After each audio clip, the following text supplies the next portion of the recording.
If I had never found that box in the attic, perhaps I would still be weeping for my husband, believing he was a good man. Perhaps I wouldn't have been able to stand up to my son who wanted to put me in a nursing home. But that rusty metal box showed me not only how my husband had betrayed me, but my dear son, too. And at 75, I learned that it's never too late for revenge. William died on a Tuesday. Heart attack, they said. Quick and painless. 45 years of marriage ended while I was at the grocery store picking out cantaloupe. I came home to find paramedics in my living room and my husband's body already covered with a sheet. My son, Michael, arrived 20 minutes later, his wife Patricia trailing behind him with that pinched look she always wore when she had to visit our home. The funeral was small but respectable. William had been a doctor in our town for nearly 40 years. Everyone spoke highly of him.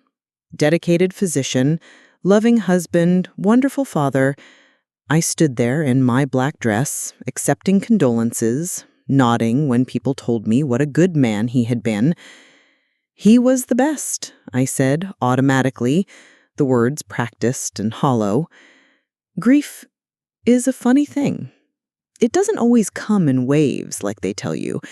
Sometimes it's just a vast emptiness where something used to be. I moved through the days after William's death like a ghost in my own home, making coffee for one instead of two, watching television programs all the way through without anyone changing the channel, sleeping on my side of the bed, the other side remaining crisp and untouched. Michael started visiting more often, always with suggestions. "Mom, the house is too big for you now. Mom, Patricia and I have that spare bedroom you could use. Mom, there's a really nice assisted living facility that just opened near us." I smiled and nodded and made non-committal sounds. I wasn't ready to leave my home. Not yet. Not when every corner held a memory, even if those memories now felt like they belonged to someone else. It was about 3 weeks after the funeral when Michael brought up the will. We were sitting at my kitchen table, the same table where William and I had eaten breakfast together for decades. "William left everything to you, of course," Michael said, stirring his coffee, though he hadn't added anything to it. "But Patricia and I were thinking it might be easier if we helped manage things. The finances can be complicated." I looked at my son, my only child, and felt a flicker of something I couldn't quite name. "I managed our household budget for 45 years, Michael. I think I can handle it." He smiled, but it didn't reach his eyes. "Of course, Mom. I just worry about you being alone here." That night, after Michael left, I couldn't sleep. The house felt different somehow. Not just empty without William, but watchful, as if the walls were keeping secrets. I got up around 3 in the morning and made myself a cup of tea. Standing in the kitchen, I realized there was one part of the house I hadn't been to since William died. The attic. He'd always kept it organized, claimed it was his domain. "Too many stairs for you, Ellie," he'd say. "I'll get whatever you need from up there."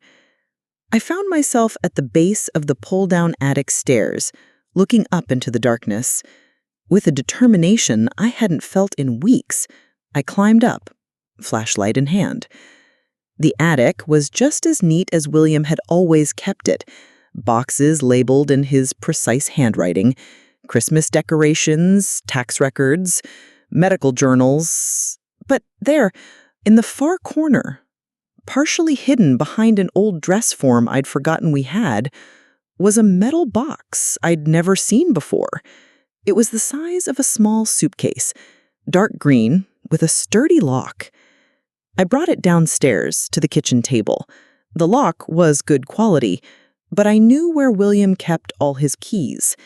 In his nightstand drawer was a small key ring with keys I'd never seen him use.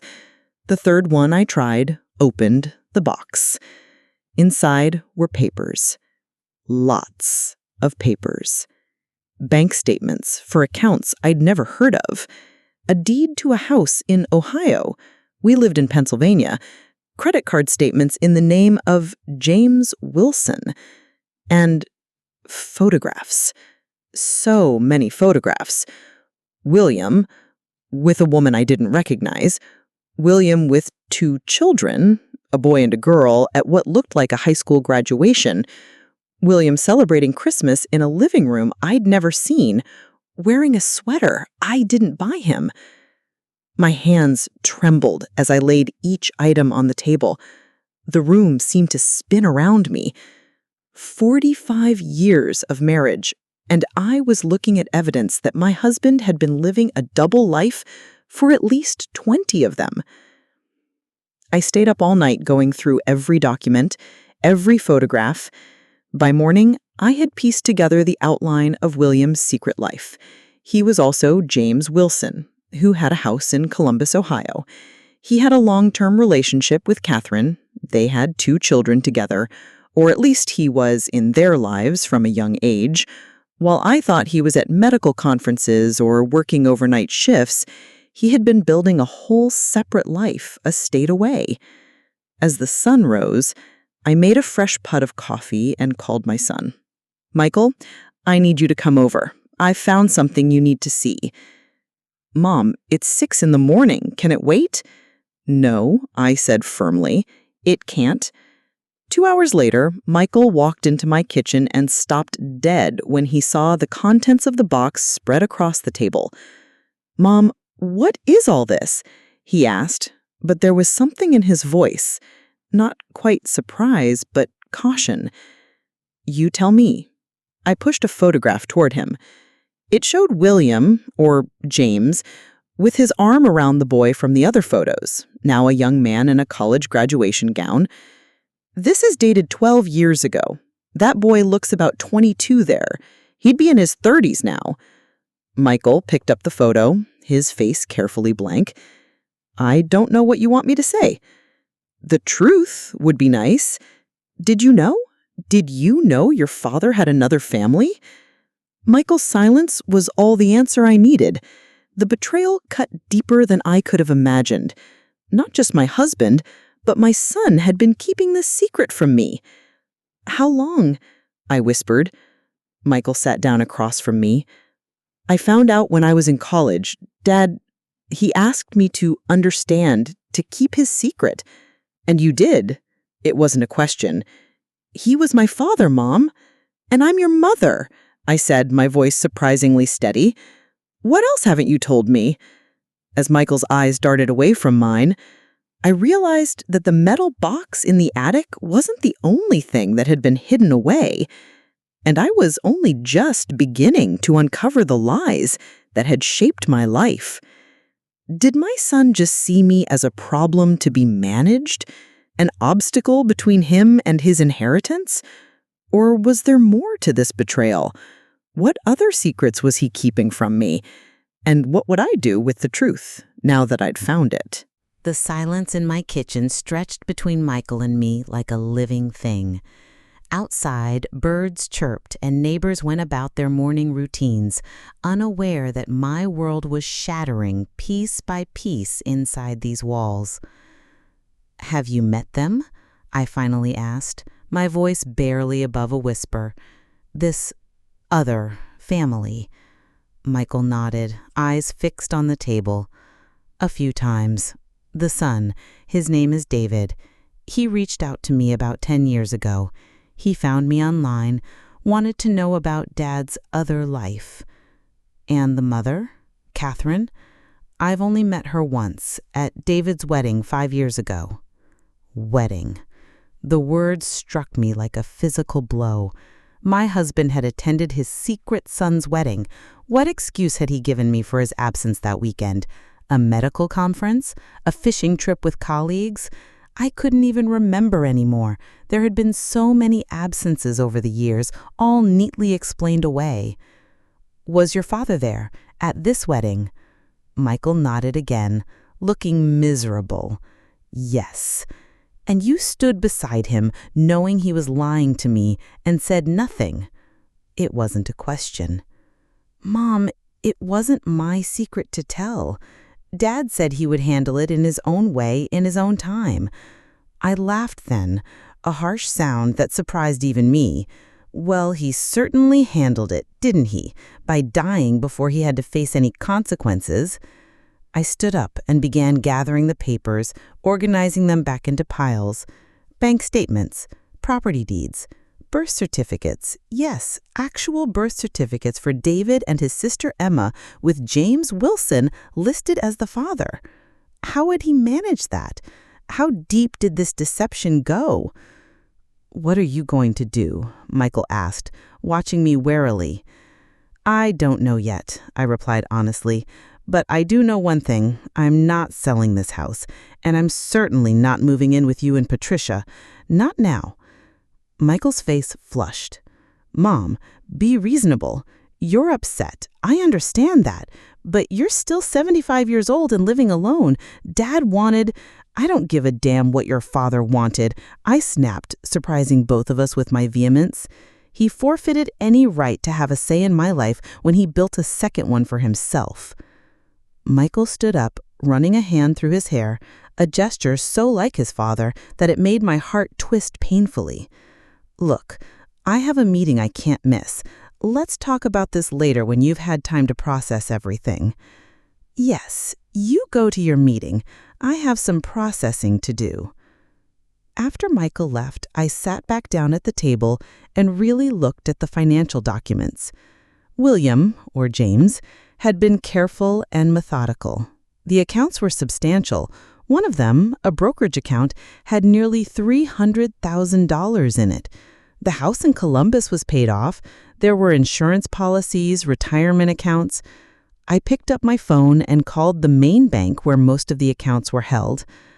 "Hello, I'm calling about accounts under the name James Wilson. I'm his wife, and I've just discovered these accounts after his death."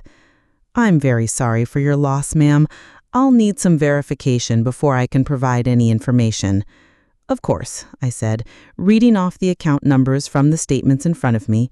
"I also have his Social Security number here." I recited the number on the documents, not William's actual Social Security number, but the one he had somehow obtained for his James Wilson identity. After answering a few more security questions based on information I'd gleaned from the papers, I was in. The accounts were real, the money was real, my husband's double life was real. I'd like to change the contact information on these accounts, and I'll need to start the process of transferring them to my name as his surviving spouse. We'll need a death certificate and marriage certificate to proceed, Mrs. Wilson. Mrs. Wilson. The name sounded foreign to my ears. I was Eleanor Reynolds, not Eleanor Wilson. But then again, who was I really after 45 years of marriage to a man I clearly didn't know? "I'll bring those in," I said, already wondering how I would obtain such documents. But if William had managed to create this entire false identity, surely I could figure it out too. After ending the call, I made myself another cup of coffee and considered my next move. I needed more information before deciding what to do. I needed to understand the full extent of William's deception.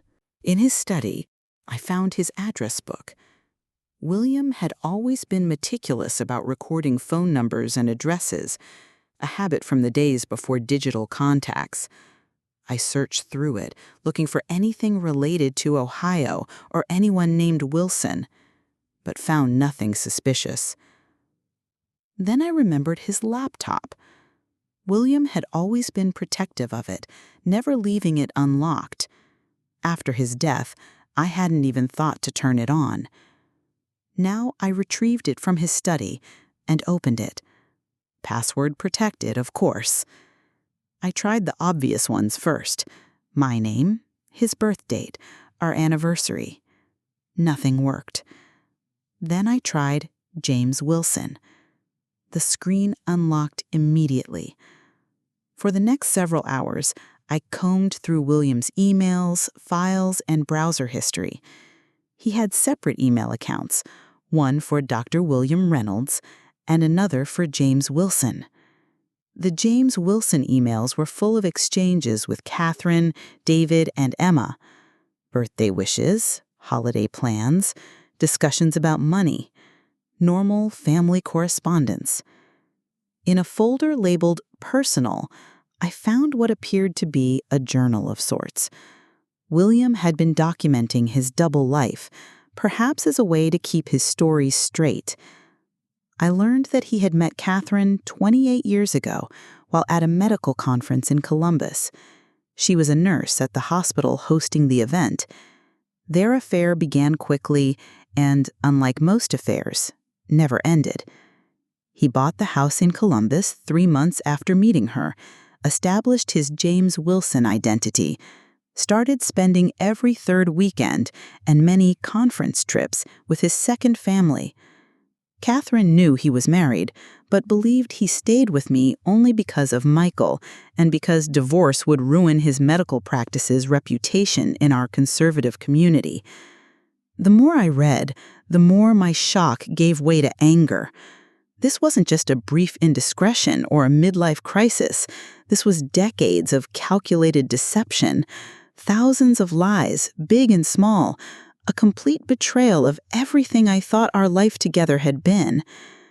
And then I found something that made my blood run cold. An email exchange between William and Michael from just 3 months ago. "Dad, you need to tell Mom about the Columbus house at least. When you're gone, it's going to come out anyway, and she'll be blindsided." "I know, son. After my next checkup. If the heart condition is stable, I'll start the conversation. If not, I've updated my will to make sure Catherine and the kids are taken care of. You'll need to help your mother understand." "And the money? She's going to need it for assisted living eventually." "That's been arranged too. The Pennsylvania assets go to you and your mother. The Ohio assets go to Catherine and her children. It's all legally separate." I sat back, feeling as if I'd been punched in the stomach. My son wasn't just keeping his father's secret, he was actively planning for my future based on it. A future where I would be tucked away in an assisted living facility while the money from William's double life went to his second family.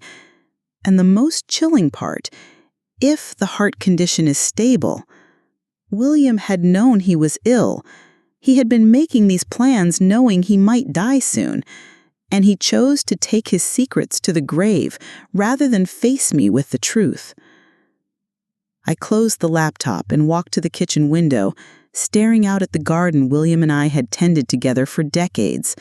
Every rose bush, every perennial had a story. Anniversaries, birthdays, celebrations, all of it built on lies. My phone rang, startling me. It was Michael. "Mom, I've been thinking about this morning. Are you okay? Do you want me to come back over?" I took a deep breath, steadying myself. "No, not tonight. I need some time to think." "I understand, but Mom, please don't do anything rash." "Like what? What are you afraid I might do?" His hesitation spoke volumes. "Just those papers, the accounts, they're complicated, legal issues. We should talk to a lawyer before you do anything." "We?" I said softly. "There is no we in this situation, Michael. Your father betrayed me for decades, and you helped him." "Mom, that's not fair." "I'll talk to you tomorrow," and hung up. That night, I couldn't sleep. I kept seeing those photographs, William smiling with his other family, looking so happy, so genuine. Had he ever looked at me that way? Had anything in our marriage been real? As dawn broke, I made a decision. I wasn't going to be the victim in this story. I wasn't going to be the poor, deceived wife who fades quietly into a nursing home while everyone else moves on with their lives. If William could create a new identity for himself, then so could I. But first, I needed to meet the other woman who had loved my husband. I needed to look into Catherine's eyes and find out if she had been a willing participant in this deception, or if she too had been betrayed in ways she didn't yet understand. Would she welcome me or fear me? Did she know I existed, or had William told her he was divorced? And most importantly, what would I discover when I finally came face to face with the life my husband had chosen over the one he had built with me? The drive to Columbus took just over 3 hours. I left early, before Michael might think to check on me. In the passenger seat was the metal box, now neatly reorganized with everything I might need. I'd taken photos of all the documents with my phone as a backup.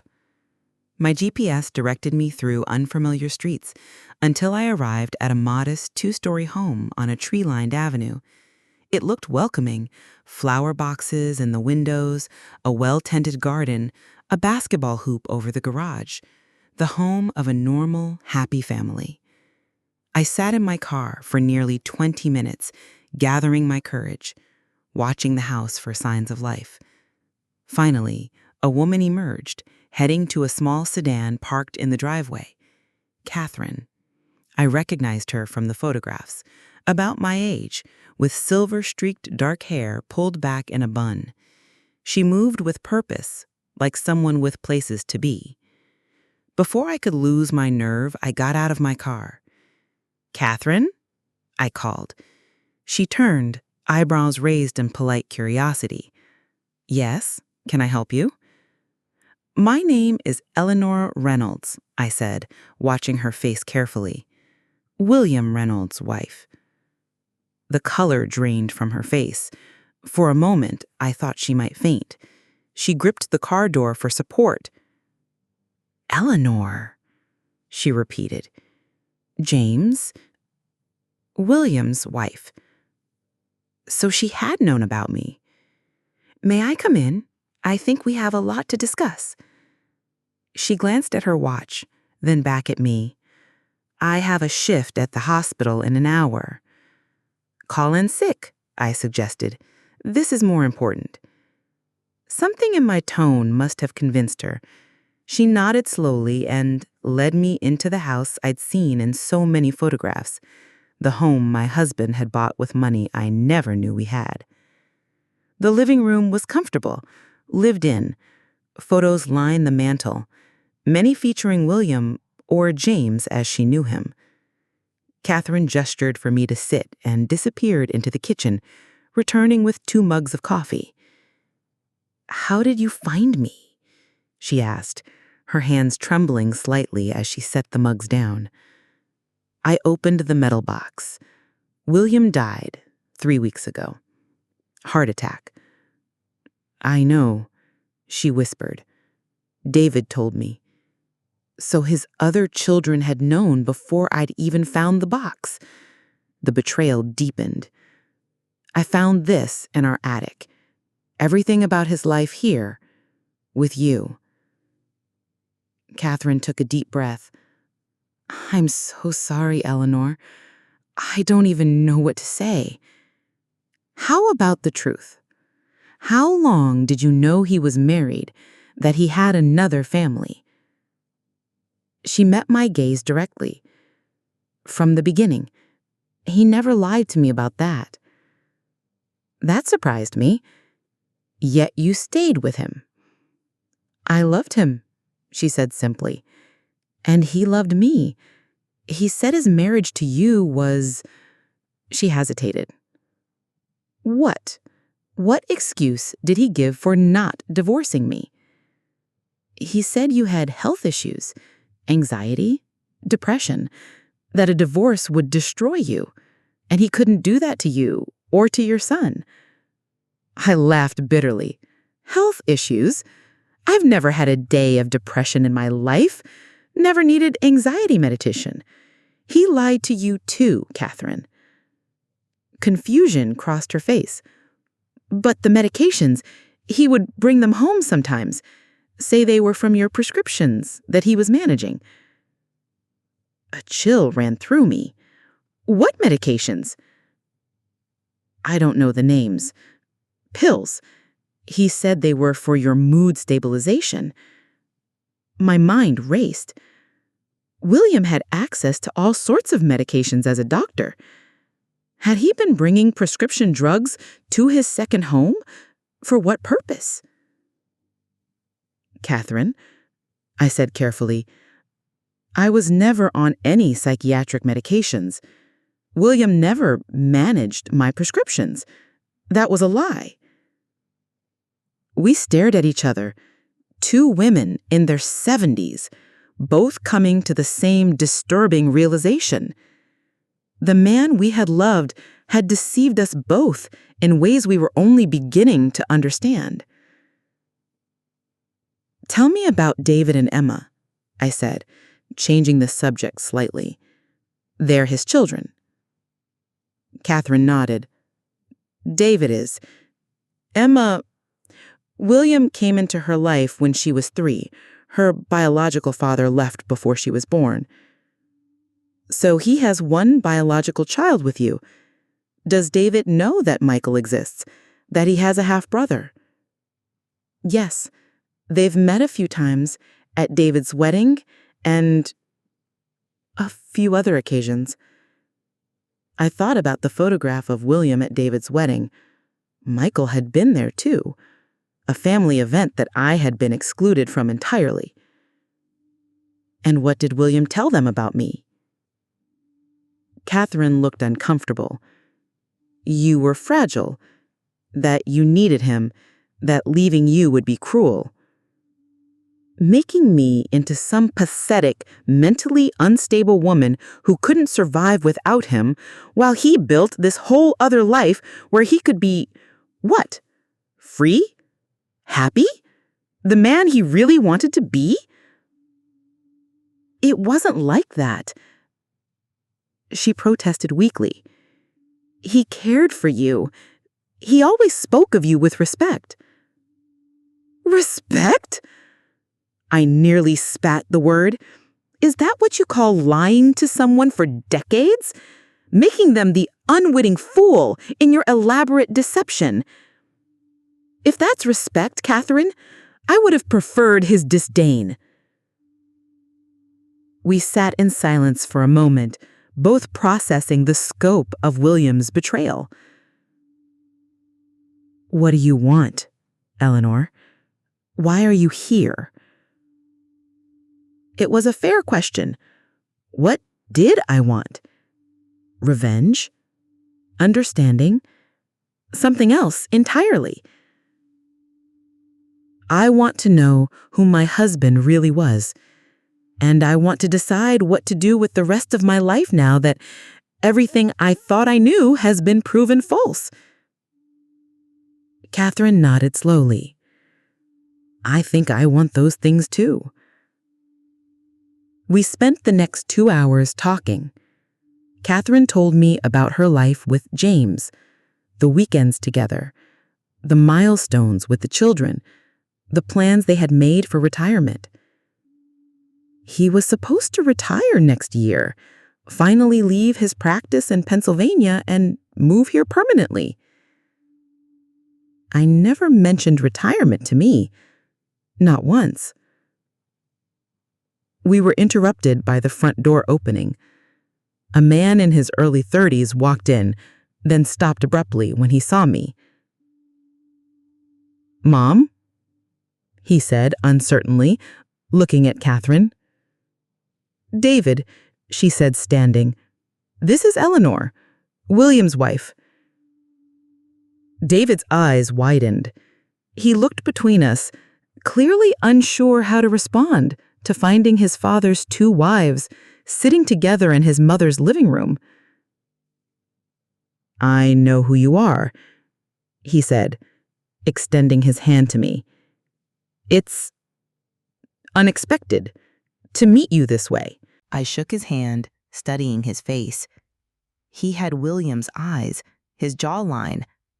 This was my husband's son, a child who had grown up with a part-time father, never knowing the full truth about why his dad couldn't be there full-time. Your father kept a lot of secrets, I said. I'm trying to understand them, to understand him. David nodded, a flash of anger crossing his face. He was good at that, keeping secrets. You sound bitter, I observed. Wouldn't you be? Growing up with a father who could only be your father part of the time? Who was always checking his watch, always leaving, always putting his other life first.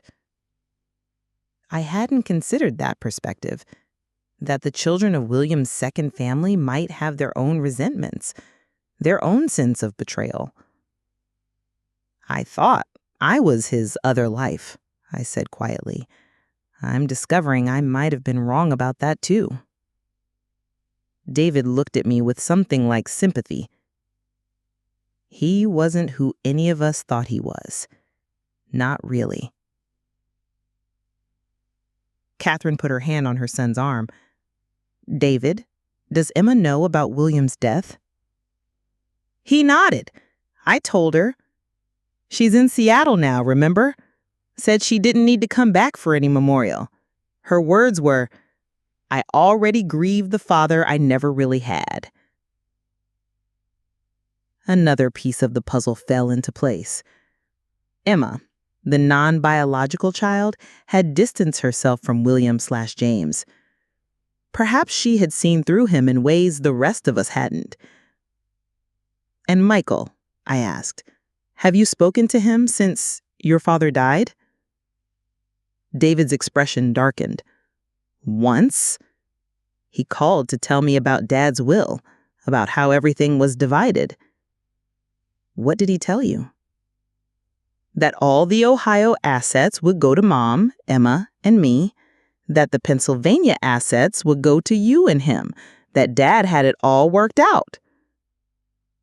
I nodded, thinking of the email exchange I'd found on William's laptop. Yes, he did have it all worked out, right down to putting me in assisted living while Michael managed my portion of William's estate. Catherine looked shocked. He was planning to put you in a home without your consent? Apparently, my consent wasn't necessary. Not in their planning. David sat down heavily on the couch. This is so messed up. All of it. The lies, the manipulation. He looked at me directly. What are you going to do now? It was the second time I'd been asked that question in 24 hours. This time, I had a clearer answer. I'm going to take control of my own life, starting with these accounts and properties your father so carefully kept separate. He may have died thinking his secrets would stay buried, but I'm still very much alive, and I have no intention of playing the role he assigned me. Catherine and David exchanged glances. We never wanted what wasn't rightfully ours. And what is rightfully anyone's in this situation? The money he earned as Dr. William Reynolds? The money he funneled into accounts under the name James Wilson? Where do we draw that line? None of us had an answer for that. As I prepared to leave, David walked me to my car. I'm sorry, he said suddenly, for my part in this, for knowing about you and never, doing something. You were a child when this began, and then a young man caught in an impossible situation. My quarrel isn't with you, David. Is it with my mother? I considered this. No, not with her either. Catherine may have known about me, but she was deceived in her own way. My quarrel is with William, who isn't here to answer for his actions, and with my son, who was supposed to protect my interests, but chose to protect his father's secrets instead. David nodded. Michael and we're not close. Never were. But he's still my brother, I guess. Half-brother, I corrected gently. And biology doesn't always create family. David, sometimes the people who are supposed to love us the most are the ones who hurt us the worst.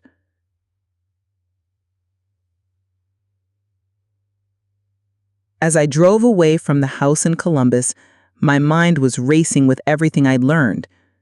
William had created an elaborate fiction, casting me as a mentally unstable woman who needed his protection while he built a separate life with Catherine.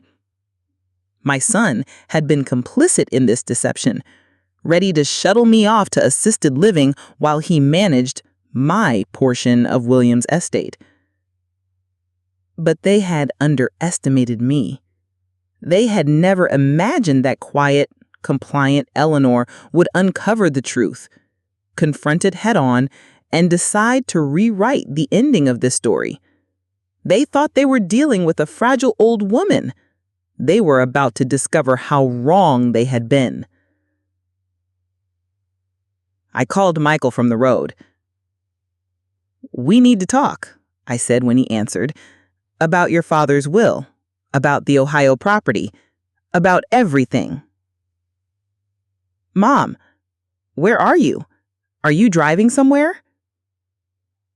"I'm on my way home from Columbus," I said, taking satisfaction in his sharp intake of breath. "I've just had a lovely visit with Catherine and David, your father's other family." His silence spoke volumes. "I'll be home in a few hours," I continued. "Come alone. We have decisions to make." Would Michael try to stop me from claiming what was rightfully mine? Would he continue to treat me as someone to be managed rather than respected? And what would he do when he realized that his carefully constructed plans for my future were crumbling right before his eyes?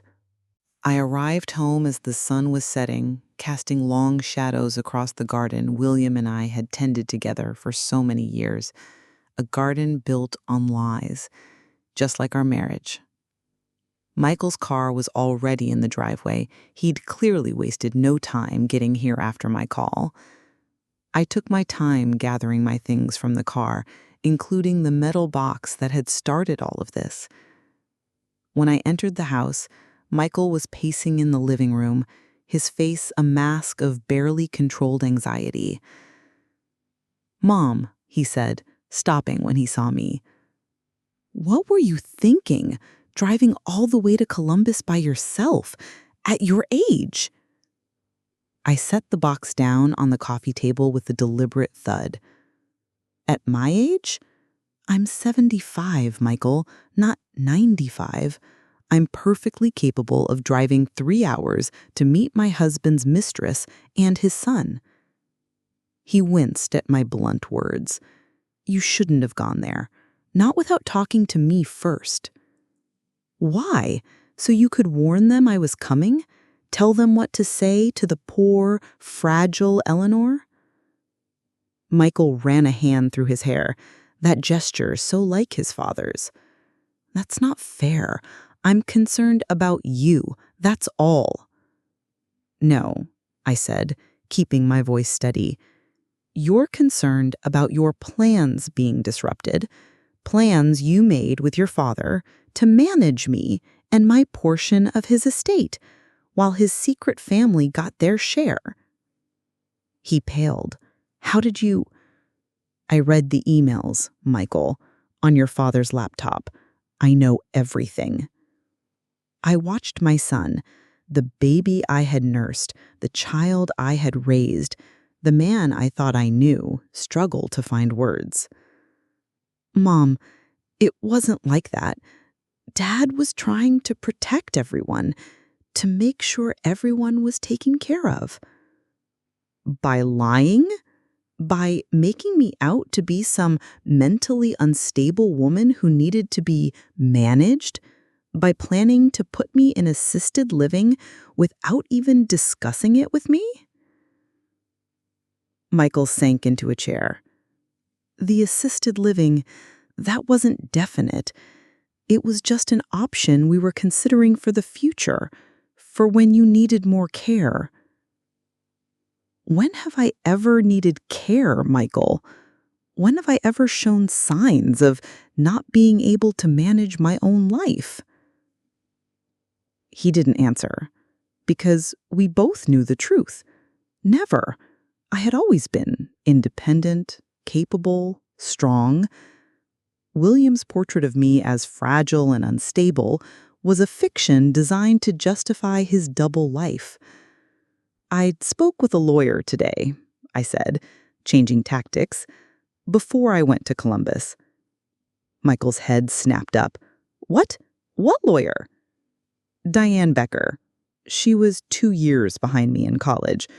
Retired now, but still has her contacts in estate law. She's looking into our options. Our options for what? For challenging your father's will. For claiming my rightful share of all his assets, both as William Reynolds and as James Wilson. Michael stood up abruptly. Mom, you can't do that. Dad set everything up very carefully, legally. His assets here go to us. His assets in Ohio go to them. It's clean. It's fair. Fair? I almost laughed. Your father lived a double life for nearly 30 years, Michael. He funneled family money, our money, into accounts and property for his second family. And you think his division of assets is fair? The money he earned, he had the right to lie, to deceive, to commit what might actually be fraud? No, Michael, there was no right to any of this. And now we all have to live with the consequences. I walked to the kitchen and poured myself a glass of water, giving Michael time to process what I was saying. When I returned, he was staring at the metal box on the coffee table. What do you want? He asked, finally, his voice low. I want the truth, all of it. And then I want to make my own decisions about my future. Michael sighed deeply. The truth is complicated, Mom. Most truths are. Start talking. Over the next hour, Michael filled in more pieces of the puzzle. He had discovered his father's double life when he was in college, as he'd said. He'd found some documents in William's desk during a visit home, similar to what I'd found in the attic, but fewer. He'd confronted his father, who had sworn him to secrecy. He said he loved you both, that he couldn't bear to hurt either of you by choosing. So he instead chose to lie to both of us for decades. How noble of him. Michael had met Catherine, David, and Emma a few times over the years, always in secret, always with the understanding that I was never to know. William had portrayed me as emotionally fragile, prone to anxiety and depression, unable to handle the truth. And you believed him? I asked, incredulous.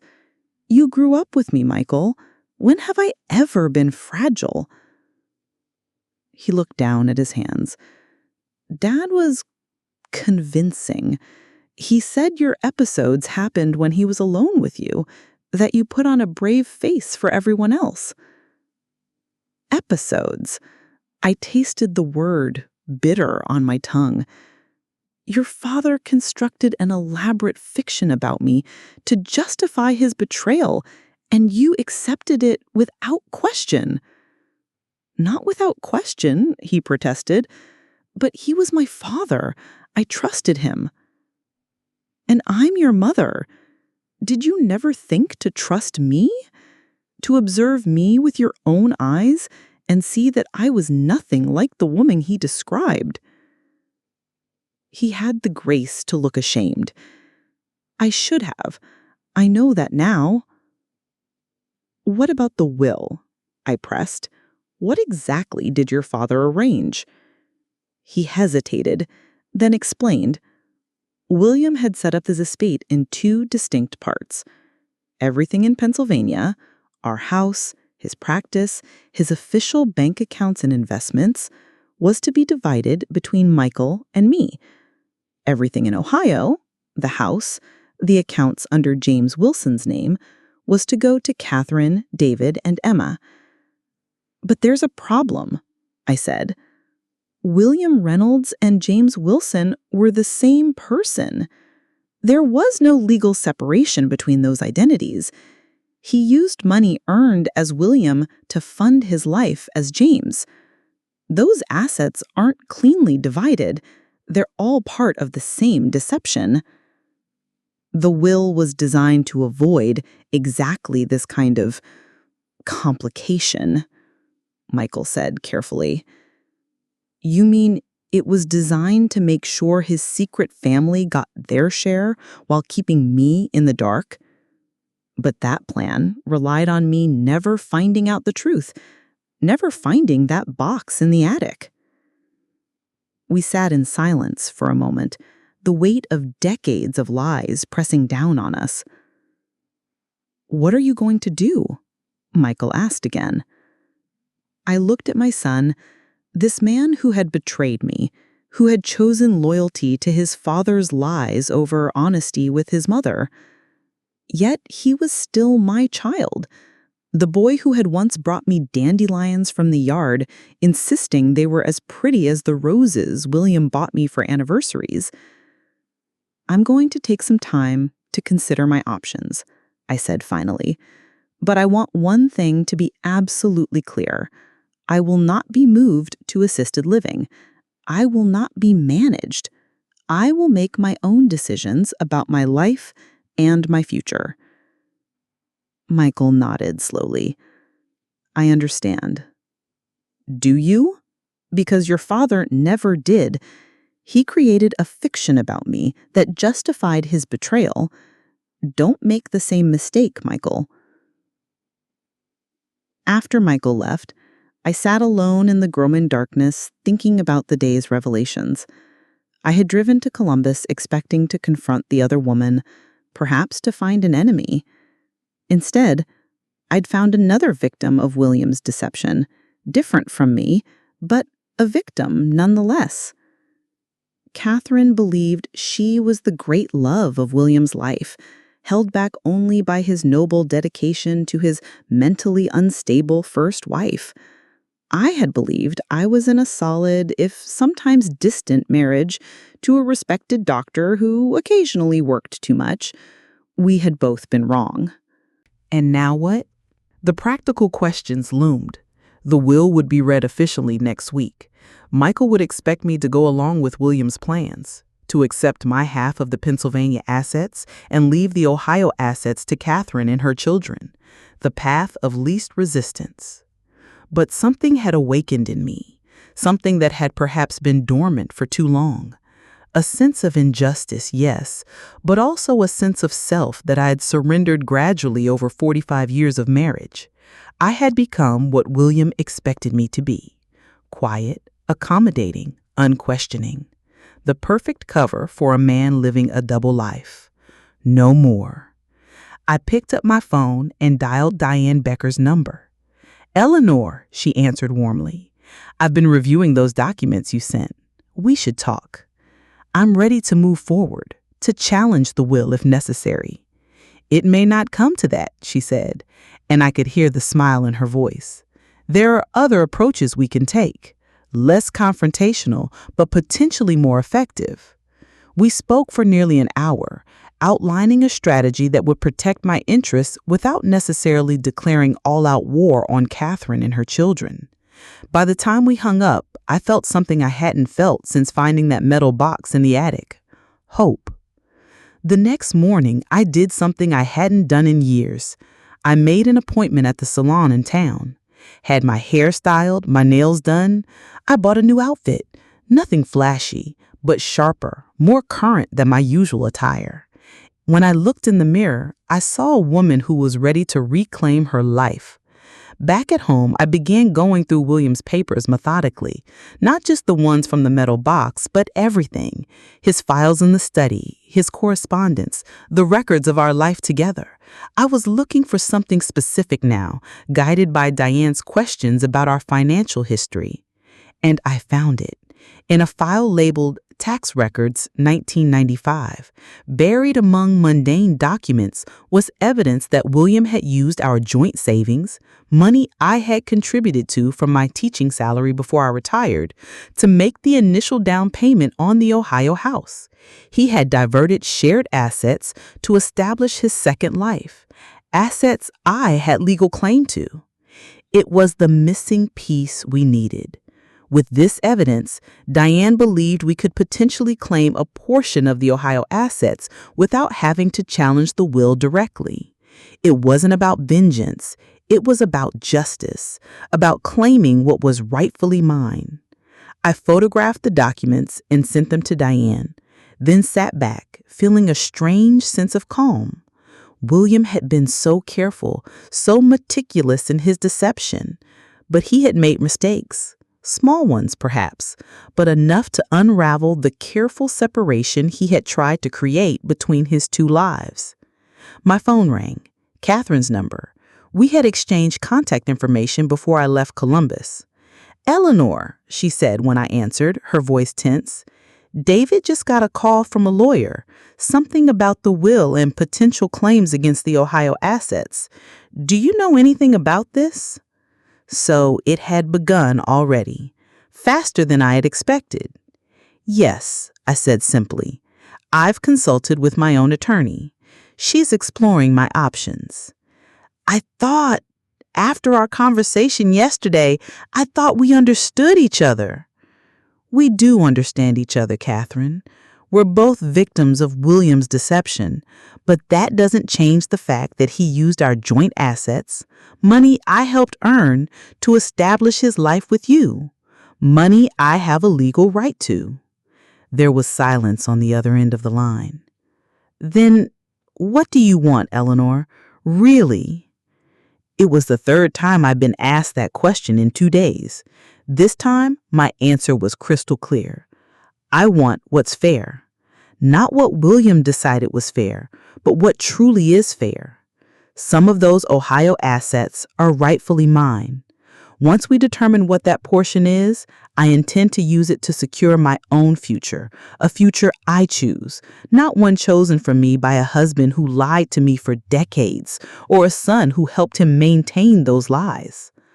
"What about us? What about David and Emma?" I softened my tone. "I don't want to take everything, Catherine. I don't want to leave you or your children with nothing. That's not who I am. But I won't simply walk away from what's mine either." After we hung up, I sat in William's study, a room I had rarely entered during his life. It was filled with his presence, his personality, awards from medical associations, photos of him with colleagues, books on subjects that interested him. It should have felt like an invasion to be there, but instead it felt like reclamation. This house, filled with memories, real and false, was still my home. The life I had built here, however flawed its foundation, was still my life. And the future, that was mine to shape now, free from William's lies and manipulations. My phone rang again, Michael this time. "Mom, Catherine just called me. She's upset. What's going on?" "Exactly what I told you would happen. I'm exploring my legal options regarding your father's estate."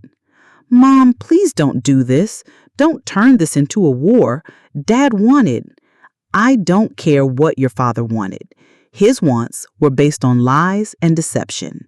My wants are based on truth and fairness." Michael sighed heavily. "What can I do to make this right? To fix this?"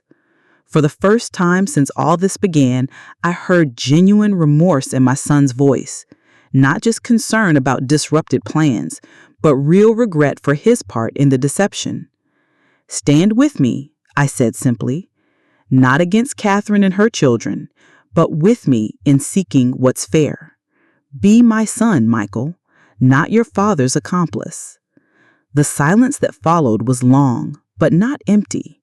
It was filled with the weight of choice, the kind of choice that defines who we are and who we want to be. "Okay," he said finally, "I'll try." It wasn't a full commitment, but it was a start, a crack in the wall of lies that had surrounded me for so long. As evening fell, I walked through the house, my house, touching familiar objects, looking at old photographs with new eyes. In one, William and I stood on the porch the day we moved in, young and full of hope for the future. Had he been sincere then? Had there been a time before the lies began when his love for me was true and uncomplicated? I would never know. That knowledge died with William, along with so many other truths I might have sought from him. But there was one truth I did know now, with absolute certainty. I was stronger than anyone, William, Michael, even myself, had believed. Strong enough to face the reality of my husband's betrayal, to confront his secret family, to challenge the future he had planned for me without my consent. Strong enough to begin again at 75. The metal box sat on the coffee table where I'd left it, the physical embodiment of William's deception. I closed it carefully, but didn't return it to the attic. I would keep it where I could see it, a reminder not of my husband's betrayal, but of my own resilience in its wake. The phone rang once more, an unfamiliar number. "Mrs. Reynolds, this is Emma Wilson, Catherine's daughter. I think we need to talk." Another piece of William's past reaching into my present. Another conversation that might reshape my future. The daughter who had already grieved the father she never really had. What did she want? What revelations might she bring, and how would her perspective change the complex puzzle I was still piecing together about the man I had been married to for 45 years? I arranged to meet Emma at a small coffee shop halfway between Pennsylvania and Ohio. Neutral territory seemed appropriate for this conversation. I arrived early, claiming a quiet table in the corner where we could speak privately. When Emma walked in, I recognized her immediately from the photographs, though she had changed from the college girl in William's pictures.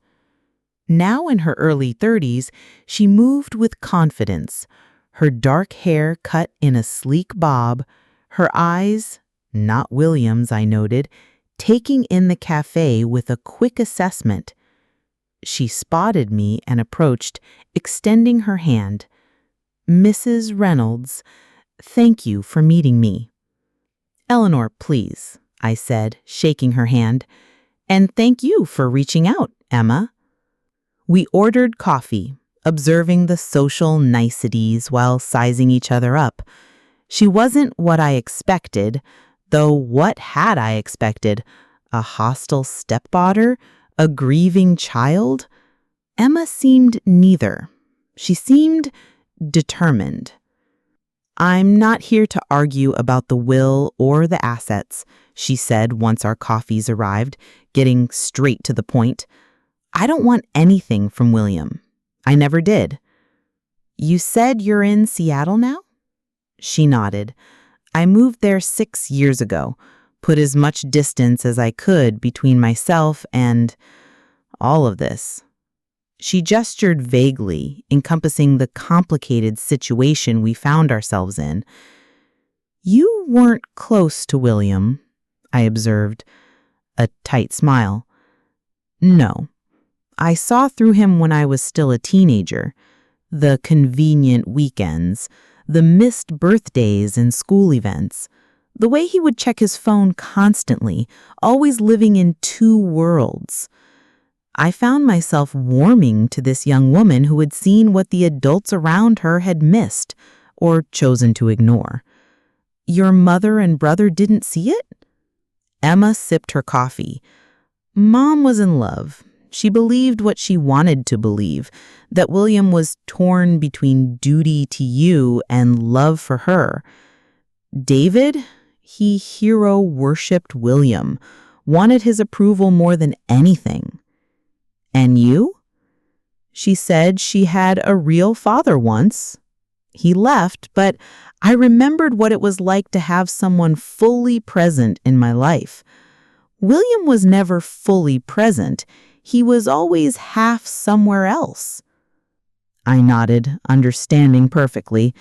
Even when William was physically with me, part of him had been in Ohio. I just hadn't known it. So why did you want to meet, if not about the will? She set her cup down carefully. Because I have information you might find useful. Information about William's finances that might not be in those records you found. My interest was immediately piqued. What kind of information? William wasn't just sending money to us through those James Wilson accounts. He was moving money elsewhere, too.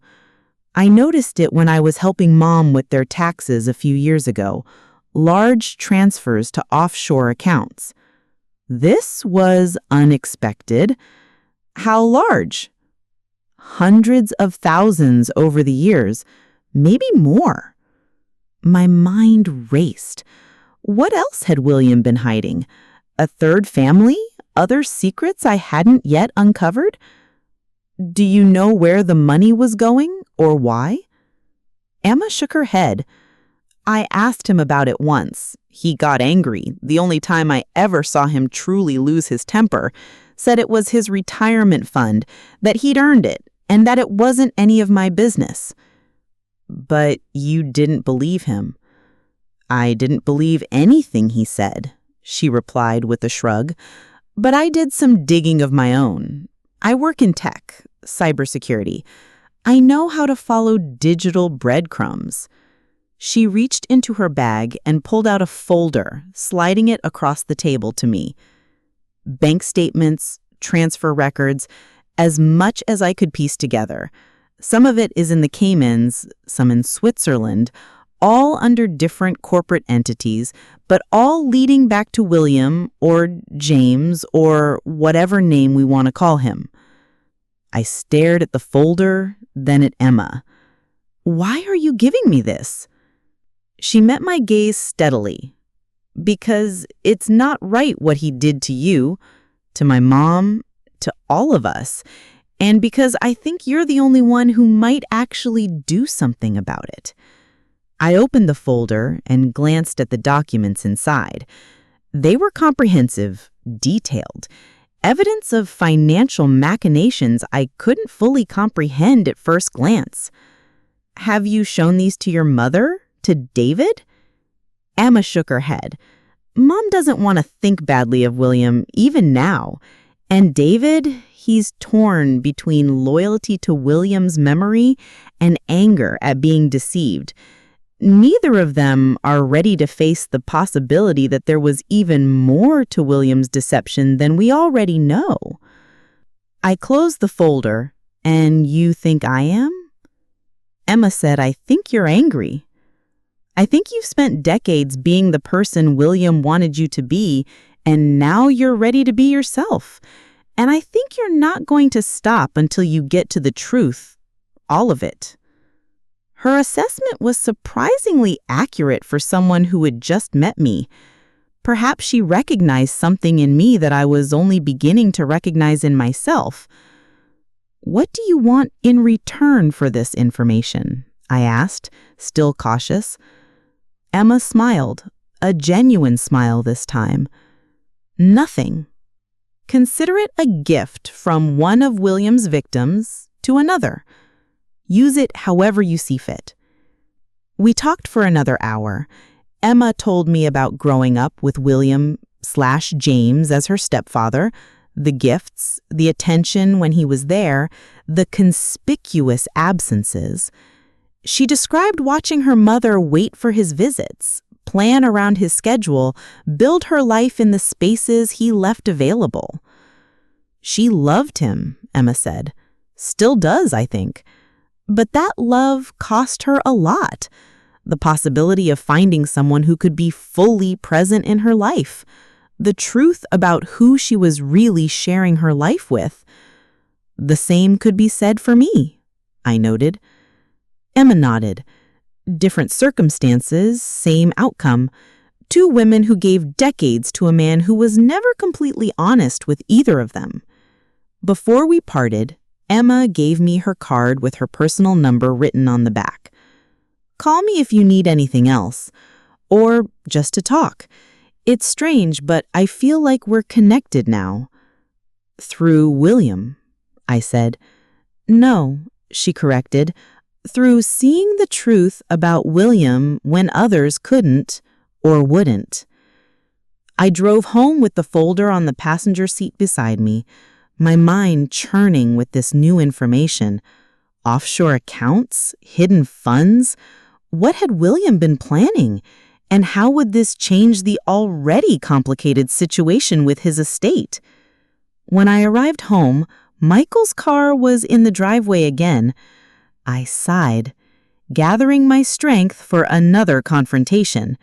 But when I entered the house, I found him in the kitchen making dinner, something he hadn't done since he was a teenager living at home. "Mom," he said, looking up from the stove, "I hope you don't mind. I thought you might be hungry after your drive." The normality of the scene was almost disorienting after the revelations of the past few days. My son cooking in my kitchen, as if we were just a normal family without the weight of decades of deception hanging over us. "That's thoughtful of you," I said, setting the folder down on the counter. "I met with Emma today." Michael's hand stilled momentarily, then resumed stirring the pasta sauce. "Catherine's daughter? Why?" "She reached out to me. She had information about your father's finances that she thought I should know." I watched Michael's face carefully, looking for signs that he knew about the offshore accounts, that this was yet another secret he had kept from me. But his expression showed only confusion. "What kind of information?" I opened the folder and showed him one of the bank statements, a record of a transfer of $50,000 to a Cayman Islands account 3 years ago. "Your father was moving money offshore, significant amounts. Did you know about this?" Michael stared at the document, genuine shock written across his face.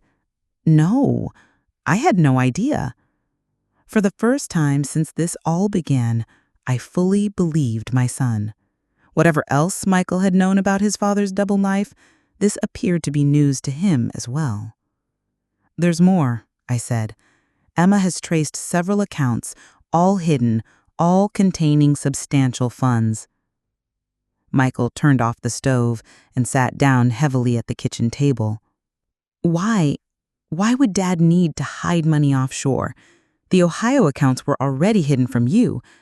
Who was he hiding these accounts from?" It was a good question, one I had been pondering during the drive home. I don't know, but I intend to find out. We ate dinner together, the conversation shifting to less fraught topics. Michael's work, his children's activities, normal family matters that seemed almost absurdly mundane in the context of everything else happening in our lives. But it was a respite I welcomed, a reminder that beneath the lies and betrayal, there was still a family connection worth preserving. After dinner, Michael helped me clean up, then paused by the door as he prepared to leave. "Mom," I said, "I've been thinking about what you said, about standing with you. I want you to know that I am. Whatever we discover about Dad's finances, whatever decisions you make about challenging the will, I'm on your side." I studied my son's face, looking for signs of the deception that had characterized so much of our recent interactions, but his eyes were clear, his expression open. "Thank you, Michael. That means a lot to me." After he left, I returned to the folder Emma had given me, spreading the documents across the dining room table. Bank statements, transfer records, corporate registration papers for entities with meaningless names like Westward Holdings and Sunridge Investments. I was no financial expert, but even I could see the pattern. Regular transfers, always just under amounts that might trigger extra scrutiny. Multiple layers of companies and accounts, each one making the money harder to trace back to its source. This wasn't just hidden money. This was money being deliberately concealed through sophisticated methods. I picked up my phone and called Diane. "I have new information," I said when she answered, "about Williams' finances, offshore accounts, shell companies. It's extensive." "This changes things," she said, after I explained what Emma had given me. "We need to bring in a forensic accountant, someone who specializes in tracking hidden assets in divorce cases." "We are not getting divorced," I pointed out. "William is dead." "The principles are the same," Diane assured me.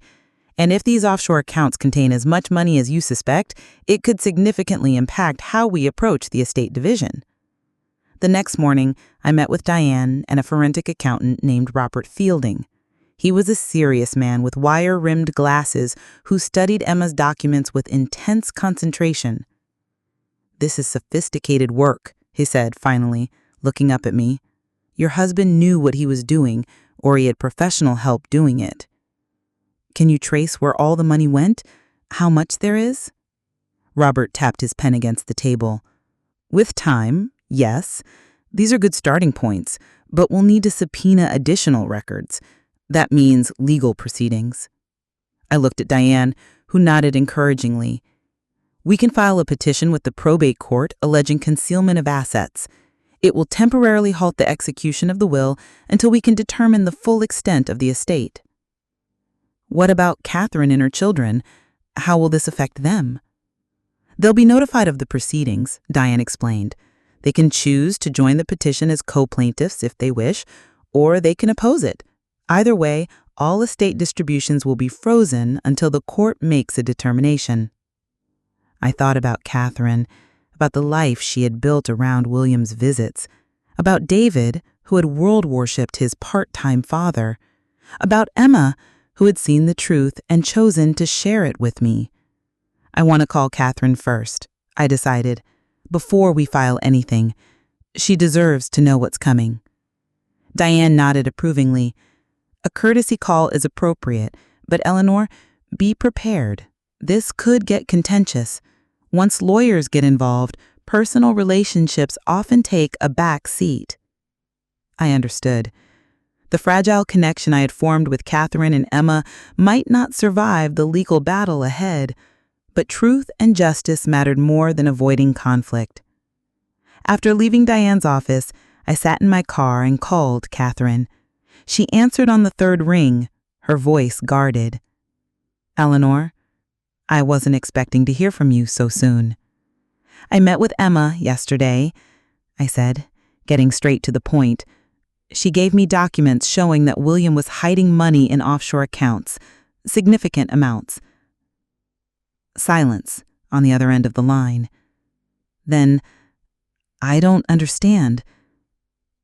"Neither do I completely, but I have consulted with a financial expert who confirms that William was moving money through shell companies to offshore locations, money that isn't accounted for in either the Pennsylvania or Ohio assets." "Why are you telling me this?" Catherine asked, her voice strained. "Because I'm filing a legal petition to freeze the estate until we can determine the full extent of William's assets. It will delay the distribution of the will, including the Ohio assets meant for you and your children." Another long silence. I could almost hear Catherine processing this new information, weighing her options. "What do you want me to do?" she finally asked. "You have choices," I explained. "You can join my petition as a co-plaintiff. We can work together to uncover the full truth about William's finances. Or you can oppose it, and we'll be adversaries in court." "After everything? You're asking me to join forces with you? Against William's wishes?" "William's wishes were based on lies and deception," I said, echoing what I had told Michael. "I'm asking you to join forces with me in seeking the truth and in ensuring that both us and all of the children receive what's rightfully theirs." Catherine sighed heavily. "I need to think, to talk to David and Emma." "Of course, but don't take too long. I'm filing the petition tomorrow." As I drove home, I wondered if I had made the right choice in reaching out to Catherine. Would she see this as an opportunity for justice or as an attack on the financial security William had promised her? Would she understand that my fight wasn't with her, but with the deception that had shaped both our lives? And most importantly, what would we find when we finally unraveled the complex web of his offshore accounts? How much deeper did this deception go? The metal box in the attic had been just the beginning, a tiny window into a labyrinth of lies that seemed to grow more complex with each passing day. But I was no longer afraid to explore that labyrinth, armed with truth, with legal counsel, and with a determination I hadn't felt in decades. I was ready to follow this path wherever it led. William had underestimated me in life. In death, he would learn, through the consequences of his actions, exactly who Eleanor Reynolds really was. What would Catherine decide? Would she join forces with me in uncovering William's financial secrets, or would she fight to protect what he had promised her? And what would we discover about the man who had deceived us both when we finally unraveled the complex web of his offshore accounts? The call came at 9:30 the next morning, just as I was preparing to leave for Diane's office to sign the petition papers. "I'm in," Catherine said without preamble when I answered. "David and I will join your petition as co-plaintiffs." Her decision surprised me, though perhaps it shouldn't have. Catherine had been betrayed by William just as deeply as I had, albeit in different ways. "What changed your mind?" I asked.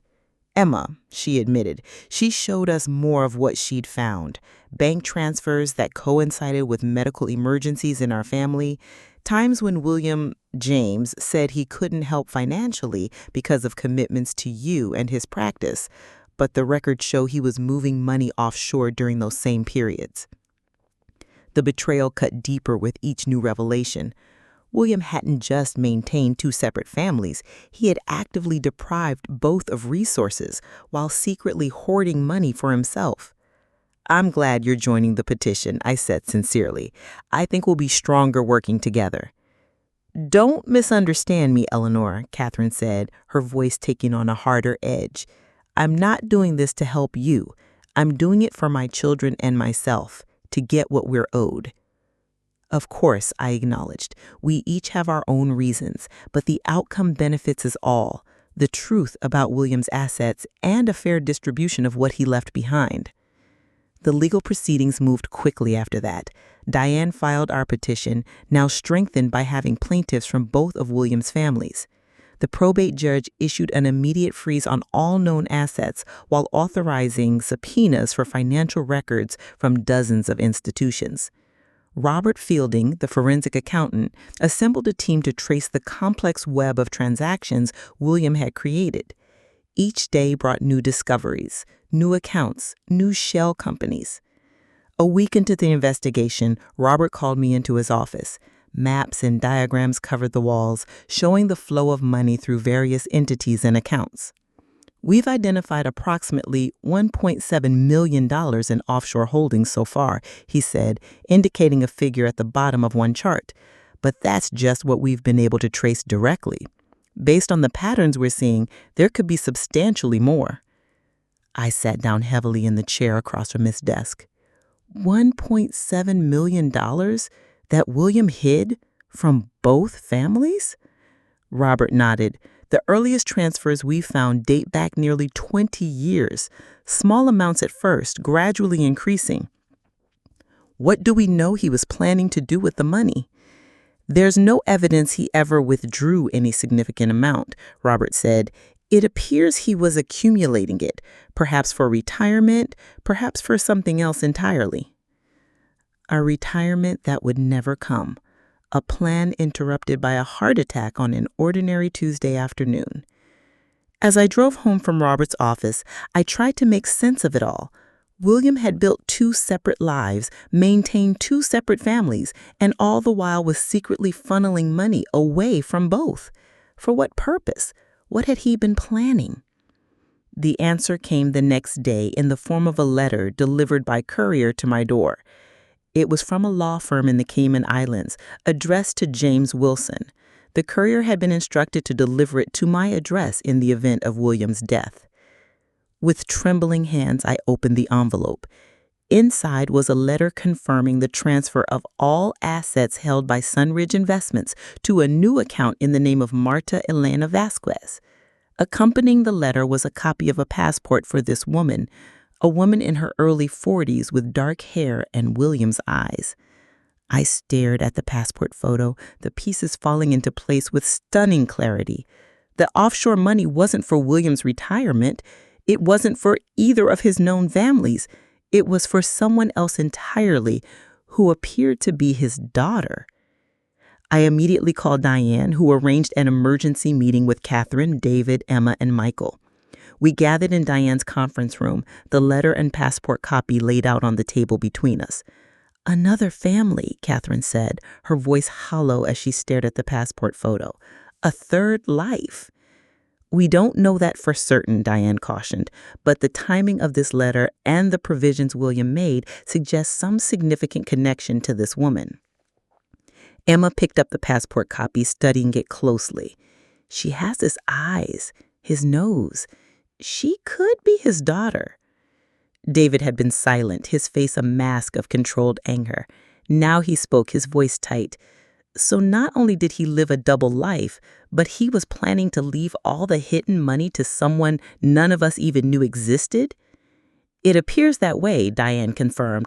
"The letter indicates that all assets held by Sunridge Investments, which, according to our investigation, controls the majority of the offshore funds, were to be transferred to Ms. Vasquez upon William's death." "Can he do that, legally, when none of these assets were disclosed in his will?"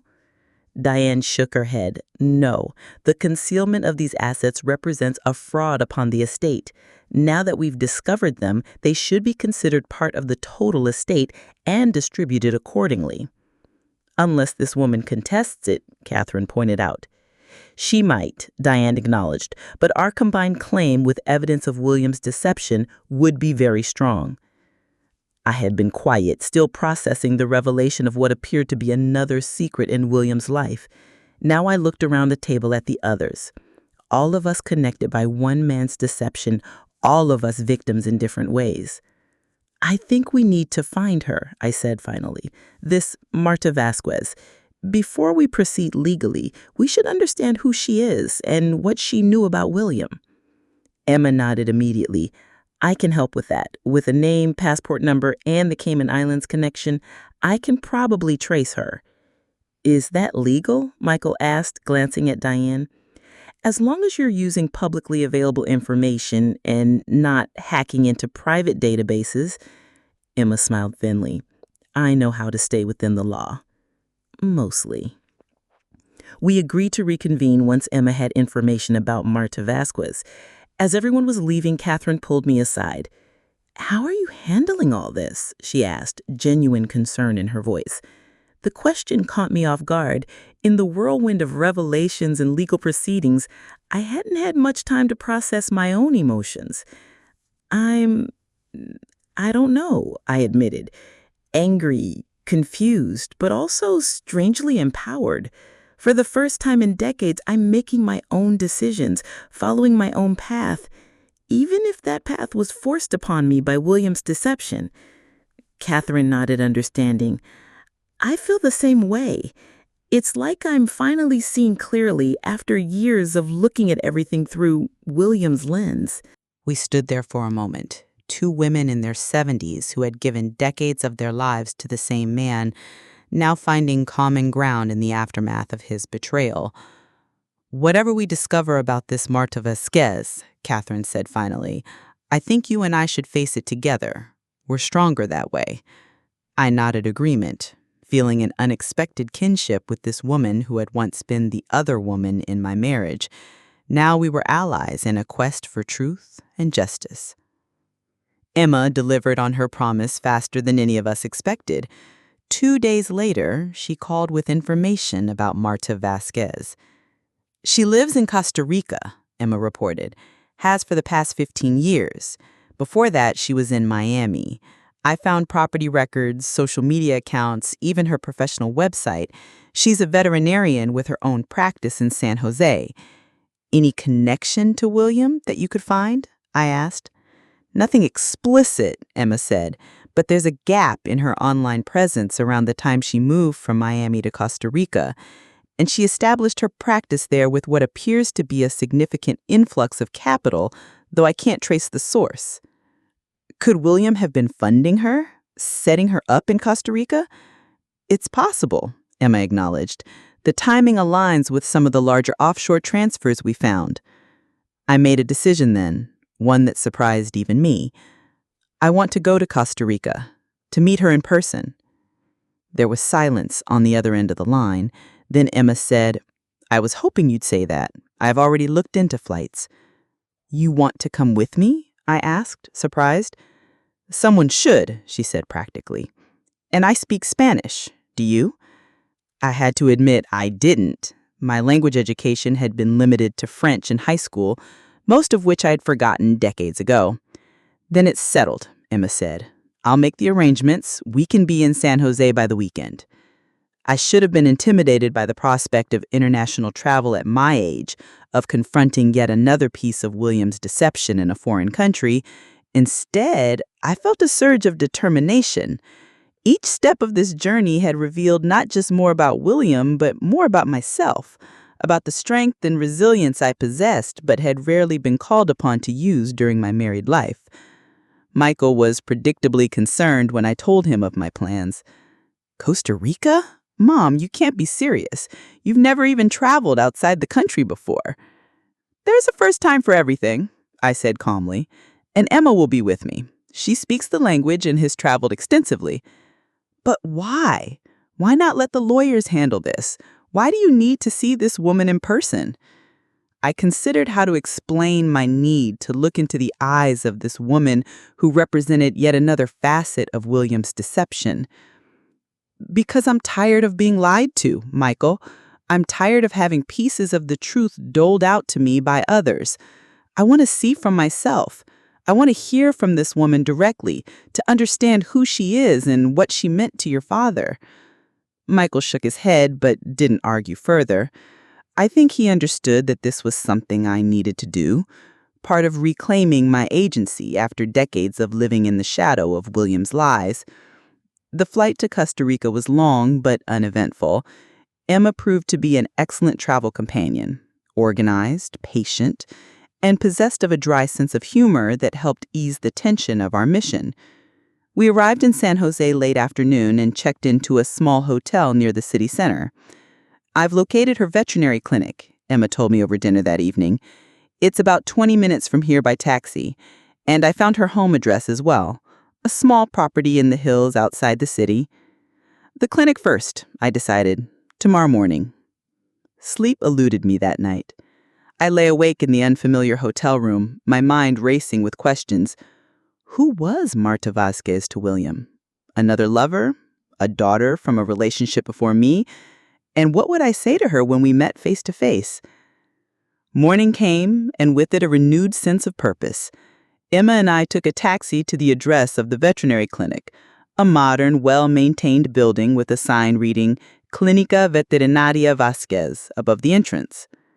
Are you ready for this? Emma asked as we stood outside. I nodded, straightening my shoulders. I've been ready since I found that box in the attic. The clinic was busy, filled with people and their pets waiting to be seen. At the reception desk, Emma spoke to a young woman in rapid Spanish. I watched their exchange, wishing I could understand more than the occasional word. After a few minutes, Emma turned to me. Marta is with a patient, but she'll see us after. The receptionist was, surprised when Emma mentioned William's name. We took seats in the waiting area. I watched the normal activity of the clinic, a dog being weighed, a cat in a carrier meowing plaintively, a parrot on a woman's shoulder squawking occasional words in Spanish. Such ordinary scenes, yet they felt surreal against the backdrop of our extraordinary mission. Finally, a door opened, and a woman emerged, escorting a client and their small dog out. She was tall, with William's height, and had his eyes, the same eyes that had looked at me across the breakfast table for 45 years. She said something to the receptionist who pointed in our direction. Marta Vasquez looked at us, confusion crossing her features. She approached slowly, professionally polite, but wary. "You asked to see me?" she said in lightly accented English. "About William Reynolds." "Yes," I said, meeting her gaze directly. "My name is Eleanor Reynolds. I was William's wife for 45 years. Her face paled visibly, but she maintained her composure. "Perhaps we should speak in my office?" She led us through the doors she had emerged from, into a small but tidy office with a desk, several chairs, and walls lined with veterinary certificates and photographs of animals. She closed the door behind us and turned to face me. "I never expected to meet you," she said simply. "Nor I. You. Until a week ago, I didn't know you existed." She gestured for us to sit, then took her own seat behind the desk. "May I ask how you found me?" I explained briefly about the metal box, the discovery of William's double life with Catherine, and then the further revelation of the offshore accounts and the letter directing his hidden funds to her. "I see," she said when I finished. "And now you want to know who I am and what claim I might have to William's estate." "Yes," I acknowledged, "but also who you were to him, what place you held in his life." Marta was silent for a long moment, seeming to weigh her words carefully. Then she opened a drawer in her desk and removed a framed photograph, which she placed on the desk facing us. It showed a much younger William, perhaps in his early 30s, with his arm around a beautiful young woman. They were standing on a beach, both smiling at the camera. "That is my mother, Elena, and William, before he was married to you, before he became Dr. Reynolds of Pennsylvania." I stared at the photograph, at the young man who would become my husband, standing with a woman I had never seen or heard of. "They met in medical school," Marta continued. "They were engaged to be married. Then my mother discovered she was pregnant with me. William panicked. He wasn't ready for a family, he said. He needed to establish his career first. He broke the engagement, left Miami, changed his name from Guillermo Reynoso to William Reynolds, and started a new life." I felt as if the room was spinning around me. William had been Guillermo, had changed his name, his identity before I even met him. Our entire marriage had been built on a foundation of deception that went back further than I could have imagined. "My mother raised me alone," Marta went on. "She never married. She told me who my father was, but said he wasn't ready to be part of our lives. When I was 15, he contacted her again. He had found her through mutual acquaintances from medical school. He wanted to meet me." "And did you? Meet him?" Marta nodded. "Yes. He came to Miami several times over the next few years. Always alone, always for just a day or two. He told me about his life in Pennsylvania, about his medical practice. He mentioned he was married, had a son, but he made it clear that part of his life was separate from his relationship with me." "And the money?" Emma asked. "The funds he was transferring offshore?" "He started sending money when I was in college, paying for my education, helping my mother with expenses. Later, he helped me establish my practice here in Costa Rica. The transfers became regular, support for his daughter, he called it, compensation for the years he had been absent." "Did you know about the offshore accounts?" I asked. "About his plan to leave you the bulk of his hidden assets?" Marta shook her head. "No, I knew he was supporting me financially, but not through such elaborate means. And I had no idea he intended to leave me so much upon his death. When the lawyers contacted me, I was shocked. I believed her. The surprise in her eyes when she first saw us, the careful way she was choosing her words. This wasn't a woman who had been plotting to claim William's fortune. This was a daughter who had had a complicated relationship with an absent father.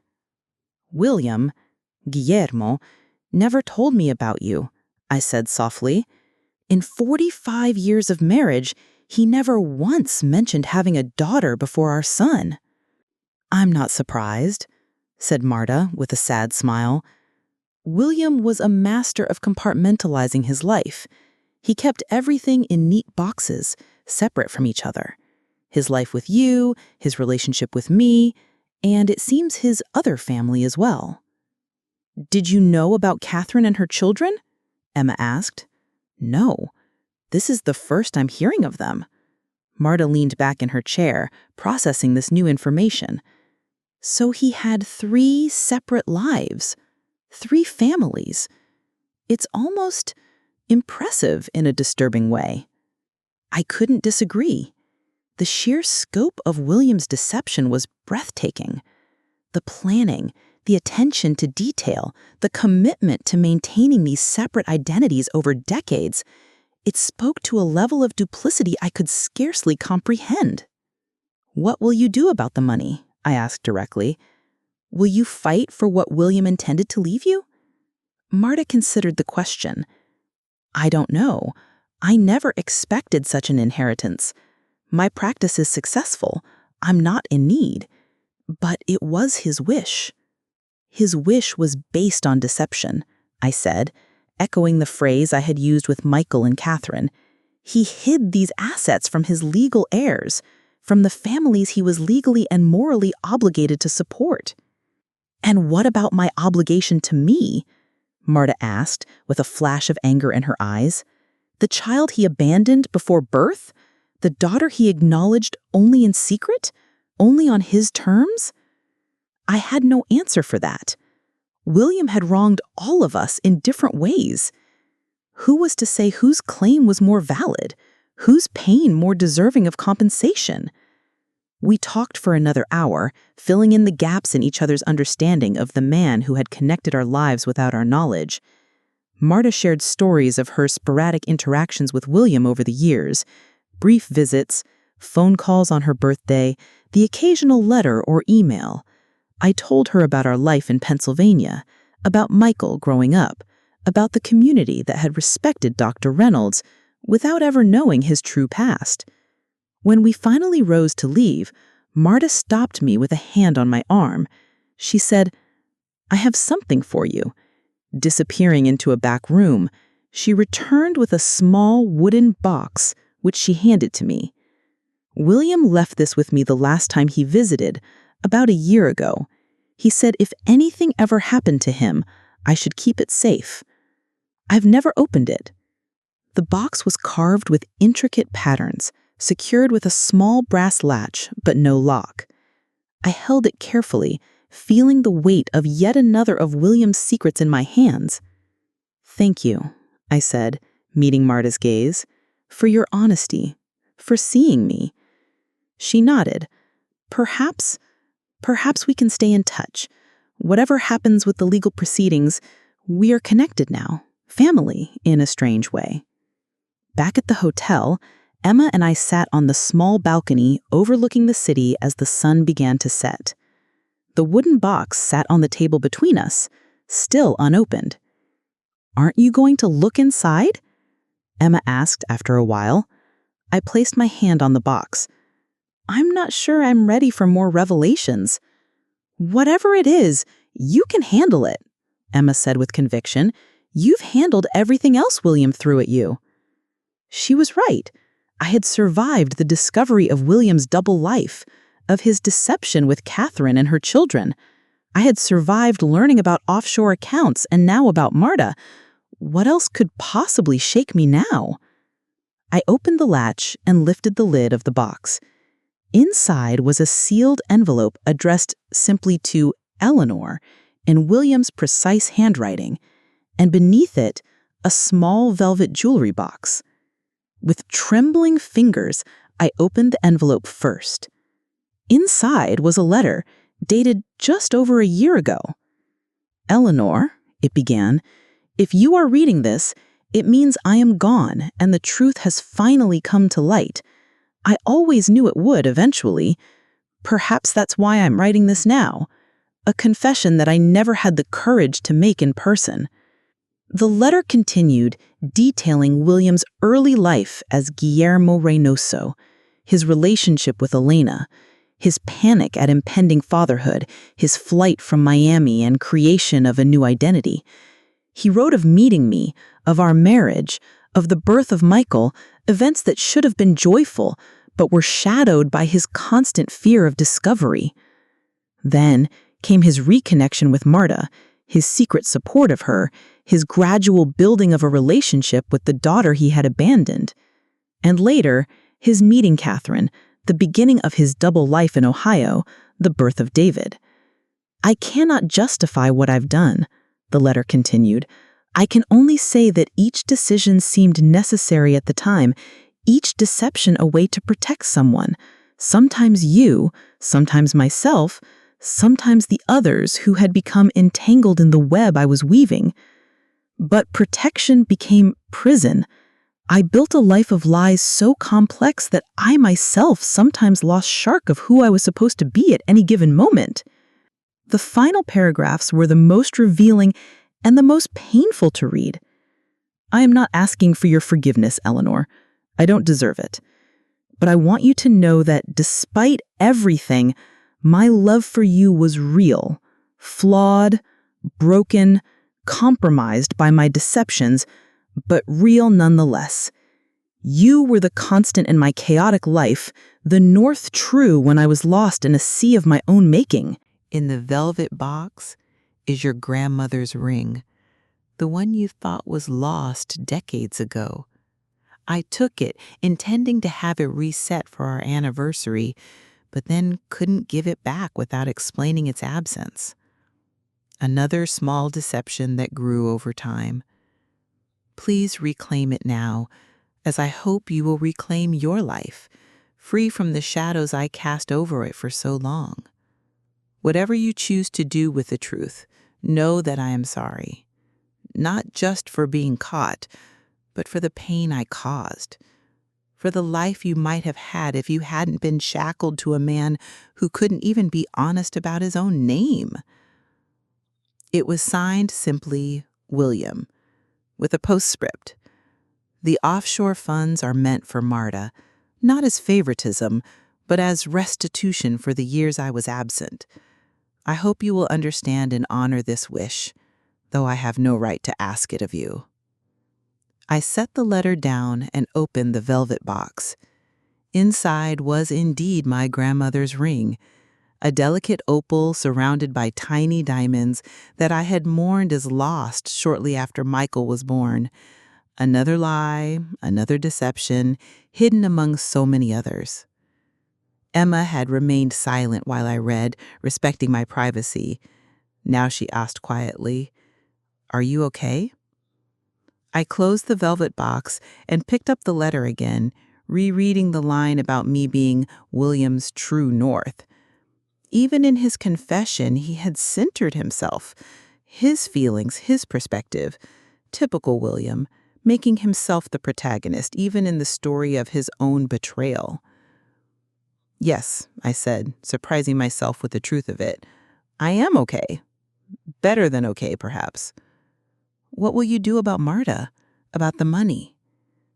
I looked out over the city lights, now twinkling in the gathering dusk. I will honor his wish, I decided. Not because he asked it, but because it's the right thing to do. Marta deserves that restitution. She was an innocent child abandoned by her father. The money won't make up for that, but it's something. And Catherine? David? What will they say? They will have to understand. We all were wronged by William in different ways. We all deserve some measure of justice. That night, I wrote an email to Diane outlining my decision about the offshore funds and asking her to prepare the necessary legal documents. I also wrote to Catherine, explaining what I had learned about Marta and my decision to honor William's wish regarding the hidden assets. The Pennsylvania and Ohio assets will still be divided as originally planned, but the offshore funds will go to Marta as William intended, Not because he deserved to have his wishes respected, but because Marta deserves recognition as his daughter and compensation for his decades of absence. As I prepared for bed in the unfamiliar hotel room, thousands of miles away from the home where I had lived with William for 45 years, I felt a strange sense of peace settling over me. The truth, all of it, in its complex, painful entirety, was finally known. The man I had married was a phantom, a construction of lies and half-truths. But I was real. My strength, my resilience, my capacity for compassion even in the face of betrayal, these were real. In the morning, Emma and I would return to Marta's clinic to share my decision and to begin building whatever relationship might be possible between us, two women connected by a man who had deceived us both. Then we would fly home, back to the legal proceedings, back to the practicalities of untangling William's complex estate. But I would return changed, stronger, more certain of myself, ready to claim the future that had been waiting for me all along. A future not defined by William's deception, but by my own choices. The wooden box with its letter and ring sat on the nightstand beside me, physical reminders of the past I was finally ready to leave behind. Tomorrow would bring new challenges, new decisions, but for the first time in my 75 years, I would face them not as William's wife, but as Eleanor Reynolds, a woman discovering her own power, her own voice, her own truth. What would this new chapter of my life hold? What would become of the connections I had formed with Catherine, with Emma, with Marta? And most importantly, who would I become now that I was finally free of the shadow William had cast over my life for nearly half a century?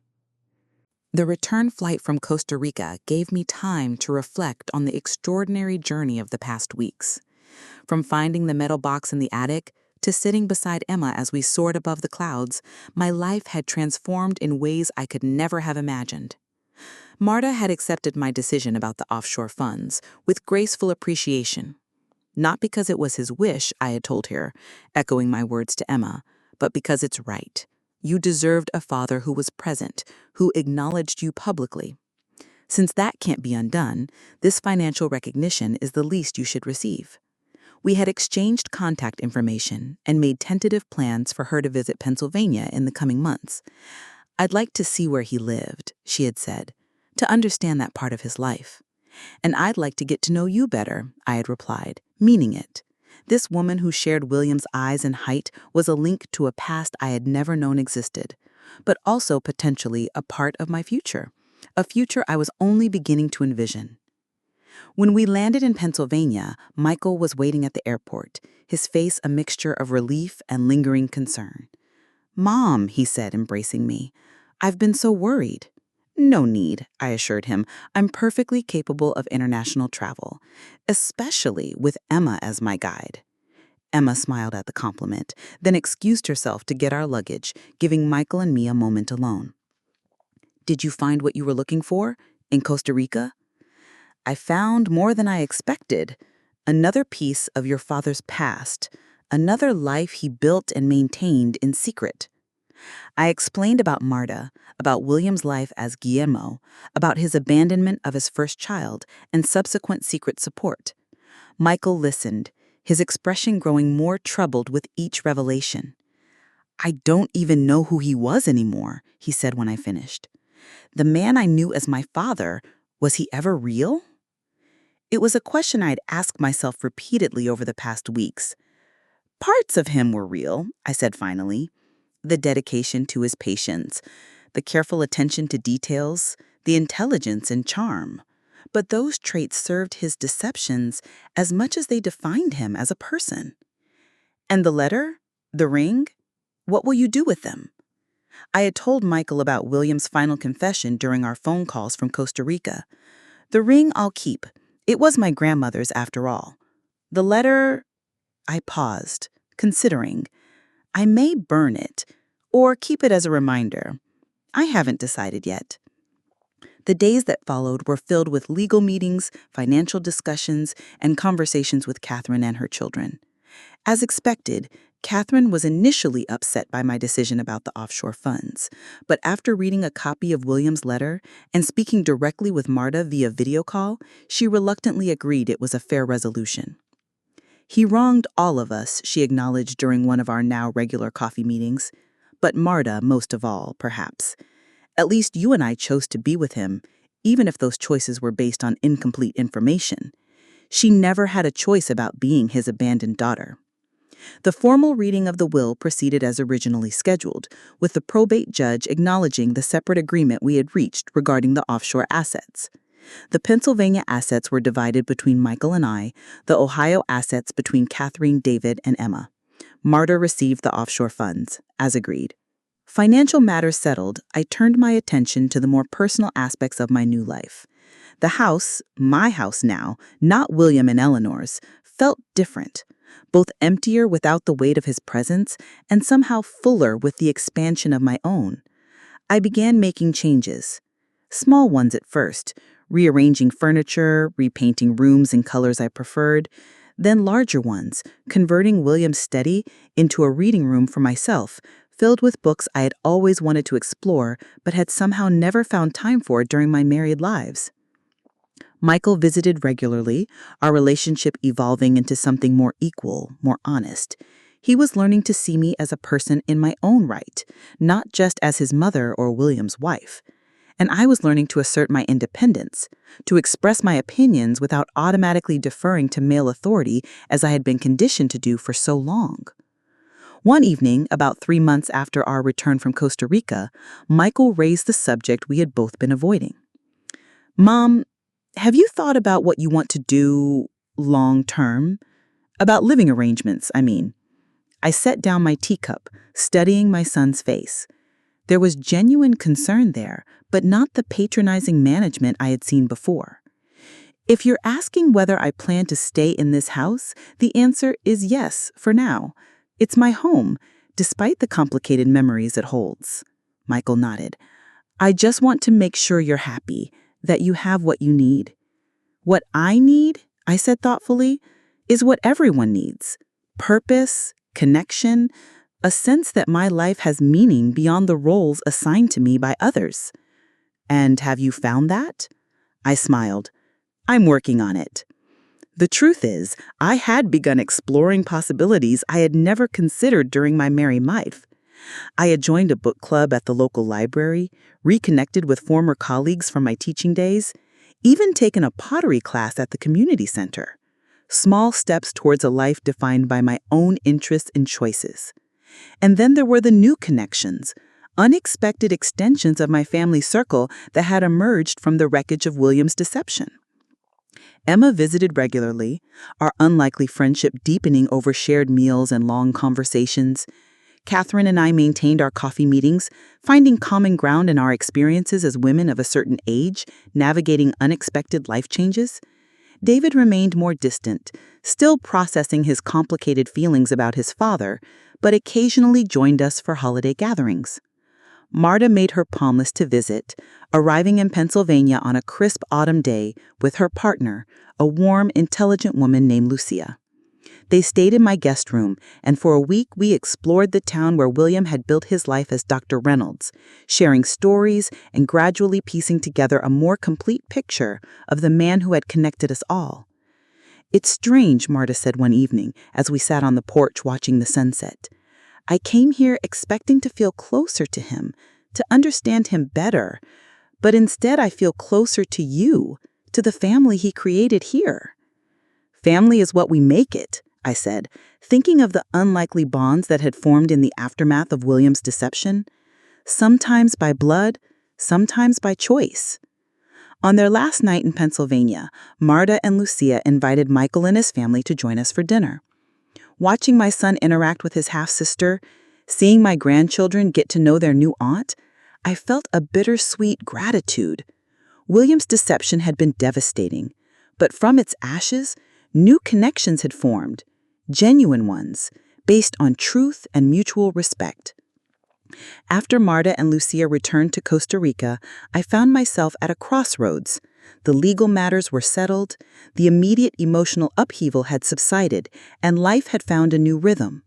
But something was still missing, a sense of purpose beyond simply responding to William's betrayal. The answer came unexpectedly, during a conversation with Diane Becker over lunch. You know, Eleanor, your story isn't unique. There are many women, especially of our generation, who discover late in life that their marriages were built on deception. Most don't have the resources or support to fight back as effectively as you did. What happens to them? I asked. Many settle for less than they deserve, accept the narrative their husbands or children create about them. Some end up financially vulnerable, emotionally isolated. I thought about how close I had come to that fate, to being tucked away in assisted living while Michael managed my assets, never knowing about William's other lives, other choices. There should be resources for women in that situation, legal guidance, emotional support, practical assistance. Diane's eyes lit up. There should be. And with your experience, your story, plus the financial security you now have, you could help create those resources. The idea took root immediately, growing and blossoming in my mind. I could use my own journey as a blueprint, my unexpected inheritance as seed funding, my new connections as a support network. Not just for women discovering marital deception, but for anyone in their later years facing sudden, disorienting life changes. Within weeks, the concept had evolved into a concrete plan, a foundation initially funded by a portion of my inheritance that would provide legal assistance, financial counseling, and emotional support to older adults navigating significant life transitions. I named it the New Chapter Foundation, a reference both to my own experience and to the fresh starts it would help others create. Catherine joined the board immediately, bringing her nursing experience and her own perspective as someone rebuilding her life after decades of partial truths. Emma offered her technical expertise, designing a website and digital resources. Michael, to my surprise and gratitude, volunteered his financial acumen, helping structure the foundation's endowment for long-term sustainability. And so, as my 76th birthday approached, I found myself embarking on an entirely new career. Foundation director, advocate, public speaker, sharing my story with others who might find in it echoes of their own experiences or inspiration for their own reinventions. The day before my birthday, I finally decided what to do with William's letter. I had kept it in the wooden box Marta had given me, occasionally rereading it, trying to reconcile the man who had written those words with the man I had thought I was married to for 45 years. Now, sitting in my reading room, the space that had once been William's private domain, I took out the letter one last time. I read his justifications, his apologies, his claim that despite everything, his love for me had been real.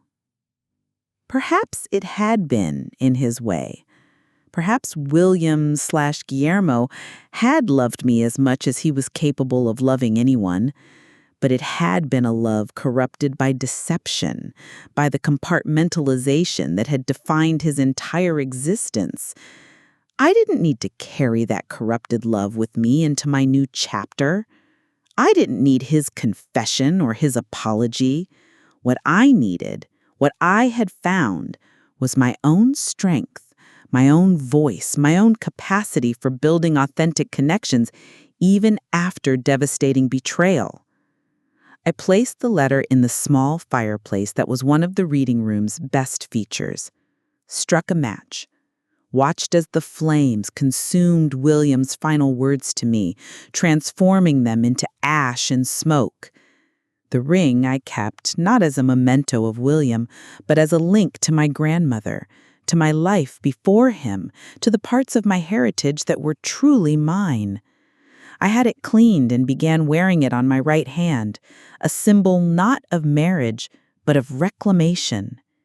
On my birthday, Michael and his family joined me for dinner, along with Catherine, Emma, and David, who had finally begun to warm to our unusual extended family arrangement. We ate in the dining room where William and I had hosted countless meals over the decades, but the atmosphere was entirely different, lighter, more genuine, filled with conversation that flowed from truth rather than careful omission. After dinner, as we moved to the living room for coffee and cake, my grandson Tyler, now 10, asked the question that probably been on everyone's mind at some point. "Grandma, are you sad that Grandpa turned out to be a liar?" The blunt innocence of the question brought a momentary hush to the room. Michael started to intervene, but I shook my head, wanting to answer honestly. "I was sad at first, Tyler. Very sad. But then I discovered something important." "What?" he asked, eyes wide. "That the end of one story can be the beginning of another. That sometimes what looks like a tragedy can actually be an opportunity. That it's never too late to discover who you really are and what you really want." "Is that why you started the foundation?" he asked. I nodded, partly. I wanted to help other people find their new chapters too. Later, after everyone had gone home and the house was quiet once more, I stood in the doorway of what had once been William's study, now my reading room. The bookshelves that had once held his medical journals now contained novels, poetry collections, travel guides, and resources for the foundation. His imposing desk had been replaced by comfortable reading chairs and good lighting. The space, like my life, had been transformed. At 76, I had found a new purpose, new connections, a new understanding of myself. The betrayal that might have diminished me had instead revealed my capacity for growth, for forgiveness of myself, if not entirely of William, for building something meaningful from the fragments of a shattered past. I prepared for bed and caught sight of myself in the mirror. Silver hair neatly styled, grandmother's ring glinting on my right hand, eyes clear and direct. Not just William Reynolds' widow, not just Michael's mother, but Eleanor, a woman in her own right, with her own story still unfolding. The metal box that had started this journey sat on my dresser, no longer containing secrets, but instead holding mementos of my new beginning: the business card for the foundation, a photograph of Marta and me on the porch, a small pottery bowl I had made in my community center class, symbols not of what had been lost, but of what had been found. As I drifted toward sleep, I thought about the conversations I'd had with Catherine, with Emma, with Marta, women who had also been caught in William's web of deception, who had also found ways to move forward with dignity and purpose. We had not allowed his betrayal to define us. We had rewritten the endings of our stories, transforming ourselves from victims to architects of our own futures. And that, perhaps, was the greatest revenge of all. Not against William, but against the limitations that had been placed upon us, the roles we had been expected to fulfill, the diminished expectations that had shaped our earlier lives. In the morning, I would wake to the first day of my 77th year. There would be foundation work to do, connections to nurture, new experiences to embrace. The future stretched before me, not limitless certainly at my age, but far more expansive than I could have imagined when I was simply William's wife, living unwittingly in the shadow of his deception. The box in the attic revealed William's secrets, but more importantly, it revealed my strength, a strength that had always been there, waiting to be discovered, waiting to be claimed. A strength that would carry me forward into whatever adventure still awaited in the chapters yet to be written. What new discoveries lay ahead? What unexpected joys and challenges would the coming years bring? And how would the connections I had formed in the aftermath of betrayal continue to evolve and grow? The story wasn't over. It was just beginning. Spring arrived, bringing with it the first anniversary of William's death and the remarkable journey that had followed. The garden I had once tended with him now bloomed with new varieties I had selected myself, bold colors and fragrant blossoms that better suited my emerging tastes. The New Chapter Foundation had grown beyond my initial vision, with requests for assistance coming from across the country. What had begun as a personal response to my own experience had evolved into something larger, more impactful. We had helped dozens of older adults navigate unexpected life transitions, not just the discovery of marital deception, but sudden widowhood, financial crises, health challenges, and family estrangements. I had become an unexpected public figure in my community and beyond, giving interviews about the Foundation's work and occasionally sharing parts of my own story when it might help others facing similar circumstances. The woman who had lived for decades in the background of her husband's life now stood confidently in her own spotlight. One particular Tuesday morning, exactly 1 year after the day paramedics had found William collapsed in our living room, I sat at my desk reviewing applications for the Foundation's legal assistance program. The irony wasn't lost on me. The very day that had seemed to end my life as I knew it had actually been the beginning of something far more authentic. My phone rang, Catherine calling, as she often did now that we had established a routine of checking in with each other. "Are you doing all right today?" she asked when I answered. I remembered the date. "I'm fine," I assured her. "Busy with Foundation work, actually. How about you?" "Managing," she said. "David came over for breakfast. We talked about William a bit, trying to separate the good memories from the knowledge of his deception. It's a difficult balance," I acknowledged, holding two contradictory truths at once, that there were genuine moments in our lives with him and that those moments existed within a framework of lies. "Exactly," Catherine sighed. "Sometimes I think I've made peace with it all, and then something triggers a memory and I'm angry all over again." The anger doesn't disappear entirely. It just becomes less consuming over time. We chatted a while longer about more mundane matters: Catherine's garden, my recent pottery class achievements, David's new job. This was the unexpected gift that had emerged from William's betrayal, a friendship between two women who might never have known each other otherwise. After hanging up, I returned to my work, but found my concentration drifting. On this anniversary, it seemed appropriate to reflect on the year that had passed and the changes it had brought. I decided to take a walk, something I did often now as part of my commitment to maintaining my independence and health. The spring air was invigorating as I followed my usual route through the neighborhood, past houses where I had lived as a doctor's wife for decades, nodding to neighbors who now saw me in a different light. Not as the widow of the respected Dr. Reynolds, but as Eleanor, the founder of a growing foundation, a woman who had reinvented herself after a profound betrayal. My path took me past the local coffee shop where Catherine and I had our regular meetings. On impulse, I stopped in, ordered a cappuccino, and took it to a table by the window. From my bag, I pulled out a small notebook, another new habit, jotting down thoughts and observations throughout my days, capturing moments that once would have slipped away unrecorded. Anniversaries mark endings and beginnings simultaneously. 1 year without William. 1 year of truly being Eleanor. As I sipped my coffee and continued writing, a shadow fell across my table.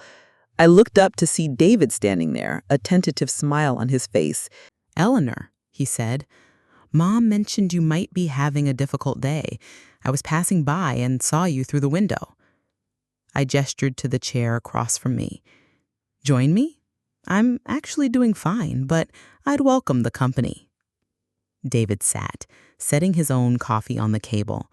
Of all William's children, he had been the most distant since the revelations, the most struggling with the dissonance between the father he had idolized and the man William had actually been.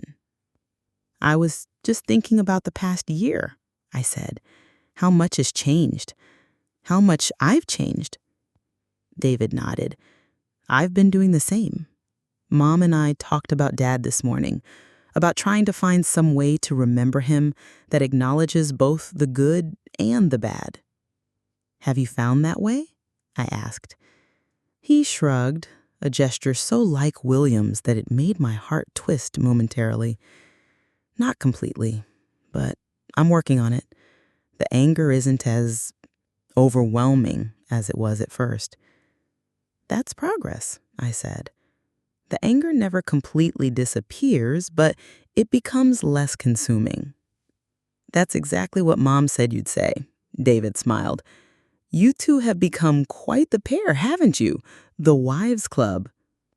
We prefer to think of ourselves as the Survivors Club, I corrected gently.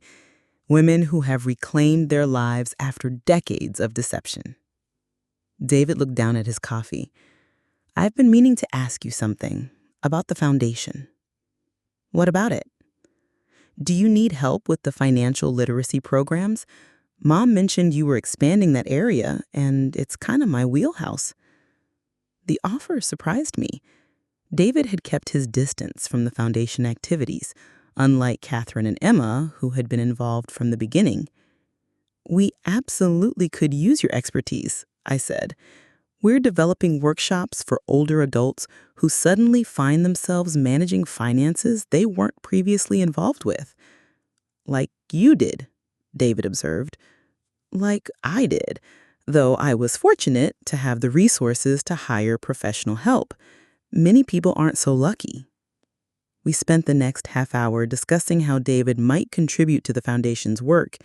His enthusiasm grew as we talked, and I could see him beginning to find his own purpose in the aftermath of William's betrayal, using his skills to help others avoid the financial manipulation that had characterized so much of his father's behavior. As we prepared to leave the coffee shop, David hesitated, then asked, Do you ever wonder what Dad would think about all of this? The foundation, the connections between his different families, all of it? I considered the question carefully. I used to in the early days after finding the box, but I've realized that it doesn't really matter what William would think. He forfeited his right to an opinion when he chose deception over honesty.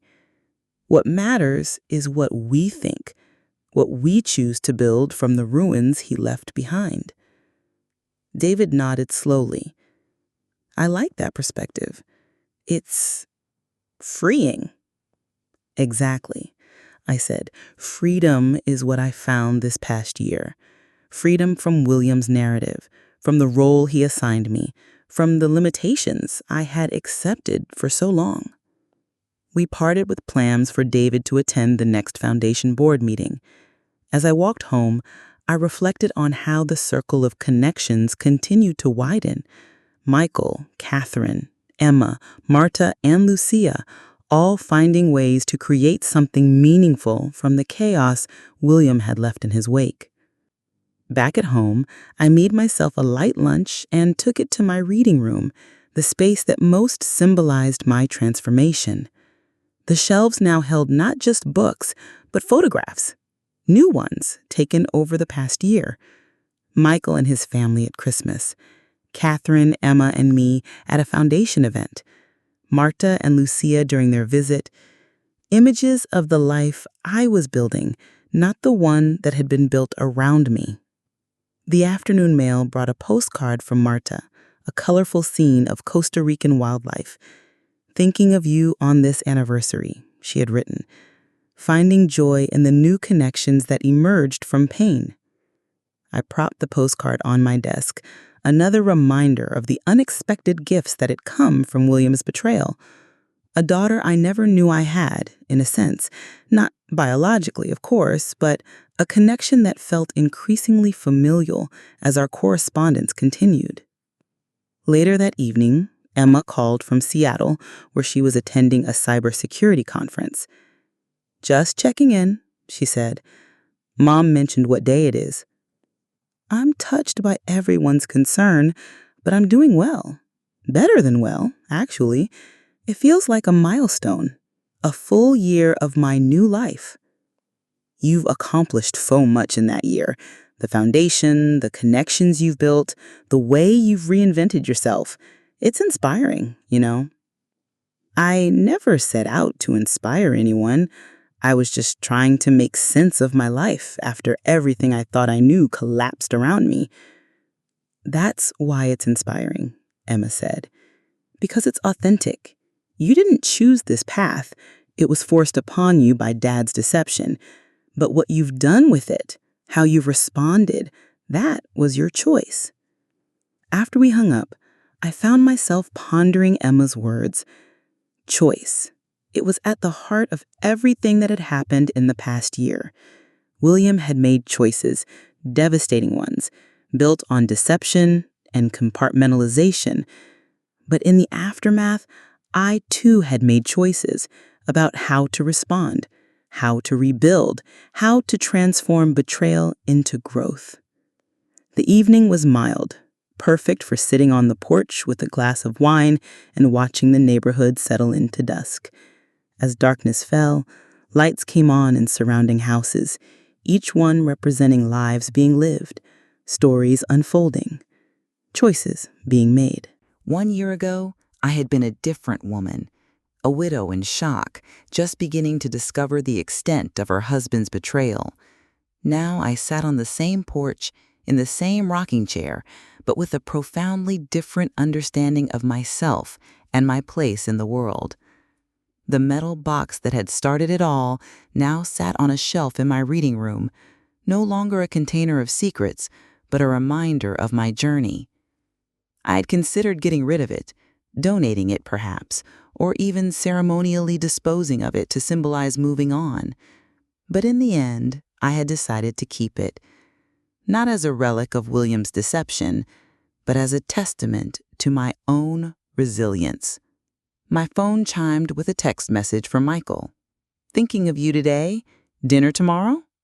I typed back, "Looking forward to it. Bring the kids. I have a new cookie recipe to test on them." These simple exchanges, these ordinary moments of family connection, had taken on new meaning in the past year. They were no longer automatic, unexamined parts of my routine, but conscious choices to nurture relationships that mattered, to build a life aligned with my own values and desires. As I prepared for bed that night, I performed what had become a small ritual, opening my notebook and recording a final thought for the day. On this significant anniversary, I wrote, "1 year ago, I thought my life was ending. Instead, it was just beginning. The woman I am now bears William's last name, but little else of his influence. I am Eleanor, not defined by his deception or even by my response to it, but by the choices I make each day to live authentically, to connect genuinely, to contribute meaningfully."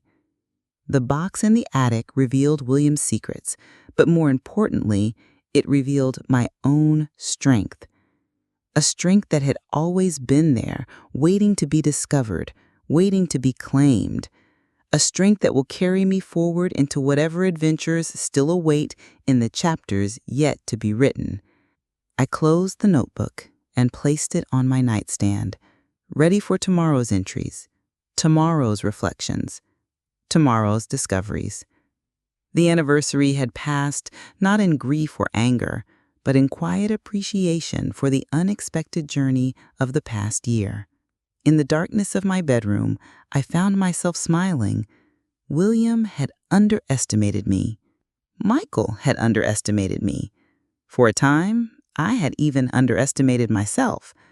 But no more. At 76, I had found my voice, my purpose, my authentic self. The road ahead might not be entirely smooth.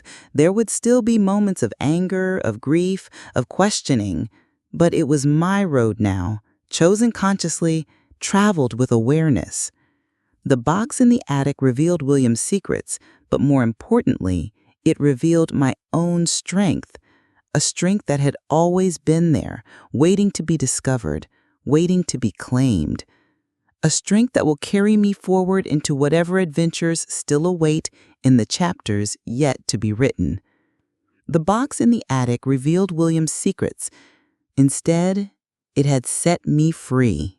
Summer arrived with unexpected intensity, bringing record temperatures and the kind of humidity that seemed to hang in the air like a tangible presence. I had installed central air conditioning in the house, one of many practical improvements I had made now that I was making decisions based solely on my own preferences and needs. The foundation continued to grow, with David's financial literacy program proving particularly popular. We had established partnerships with senior centers and community organizations across 3 states, and inquiries were coming in from even further afield. What had begun as my personal response to betrayal had evolved into something with the potential to help hundreds, perhaps eventually thousands of older adults navigate major life transitions. On a sweltering July afternoon, I was reviewing applications for our legal assistance program when my doorbell rang. I wasn't expecting visitors, so I approached the door with curiosity. Through the peephole, I saw an unfamiliar young man, perhaps in his mid-20s, tall, with dark hair and a nervous expression. When I opened the door, he startled slightly, as if he hadn't expected me to answer. "Mrs. Reynolds?" he asked, his voice betraying a slight tremor. "Yes," I confirmed. "Can I help you?" He shifted his weight from one foot to another. "My name is James Vasquez. I'm Marta's son, your husband's grandson." The world seemed to tilt slightly beneath my feet. Another piece of William's legacy, another branch of the family tree I hadn't known existed until this moment. "Please come in," I said, recovering quickly. "It's too hot to stand outside." I led him to the living room, offered him something to drink, and settled into my usual chair as he perched uncertainly on the edge of the sofa. "Marta doesn't know I'm here," he said, after taking a sip of the iced tea I'd provided. "She mentioned she was planning to visit you again in the fall, but I couldn't wait. I needed to come sooner." "Why?" I asked directly. There had been enough secrets and evasions in this family. I had no patience left for anything but straightforward communication. James set his glass down carefully. "Because I found out about William, about my grandfather, only after he died. My mother never told me who my father's father was, just that he wasn't in the picture. When she finally told me everything last month, showed me the pictures, explained about the money he'd left her, I felt like I needed to see for myself, to understand who he was, who all of you are." I studied the young man sitting across from me. He had William's height, his bone structure, another descendant I had never known existed during my husband's life. "What do you hope to find here, James?" I asked gently. He looked around the room, taking in the photographs, the books, the evidence of the life I had built both during and after my marriage to William. Context, I guess. Understanding. My whole life there was this gap in my family history. My father died when I was very young, a car accident. My mother remarried when I was 10. I have a stepfather I love, a half-sister. But there was always this missing piece, my father's family. And now I find out that not only did I have a grandfather, but he was living this complicated, secret life that affected so many people. I nodded, understanding his need to make sense of this complex legacy. "William, your grandfather, was a man of many compartments.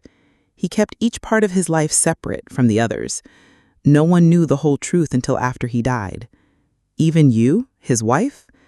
"Especially me," I said with a small, sad smile. I discovered his double life, his second family with Catherine and David, only after finding a box of documents in our attic, and then later we learned about Marta and about the offshore accounts. James leaned forward, his expression earnest. "That's part of why I'm here. The money my mother received. She's been struggling with what to do with it. It feels tainted somehow, connected to all this deception." "What has she decided?" "She's establishing a scholarship fund for veterinary students who want to work in underserved communities, using most of the money for that, but she's still uncomfortable with it all." I understood Marta's discomfort. The money is complicated. It represents both William's deception and his attempt, however inadequate, to make some kind of amends. Your mother is transforming it into something positive, something that helps others. I think that's the best any of us can do with William's legacy. James seemed to relax slightly, reassured by my perspective. Your mom said you started a foundation too. The New Chapter Foundation, I confirmed. We help older adults navigate major life transitions, particularly those that come as a result of deception or betrayal, but other situations as well. So, you're doing the same thing, taking something painful and making it useful. I suppose I am, I acknowledged. It's been healing in a way I didn't expect. We talked for nearly 2 hours. James told me about his life in Costa Rica, his work as an environmental scientist, his recent engagement. I shared stories about the foundation, about the unexpected connections that had formed between William's different families, and about my own journey of rediscovery. Would you like to see the rest of the house? I offered as our conversation reached a natural pause. Since you've come all this way. He nodded eagerly, and I gave him a tour. The kitchen where William and I had shared countless meals, the dining room where we had entertained colleagues and friends, the reading room that had once been William's study. This is where the biggest change happened, I told him as we stood in that transformed space, taking his private domain and making it my own. It was the most symbolic step in reclaiming my life.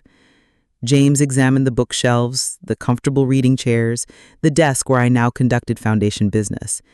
It feels peaceful in here, he observed, like it belongs to you completely. It does now, I agreed, though it took time to reach that point. As we completed the tour, James paused at the collection of photographs on the hallway wall, images of my new extended family constellation, including one of Marta and me during her visit. It's strange, he said, studying the photos.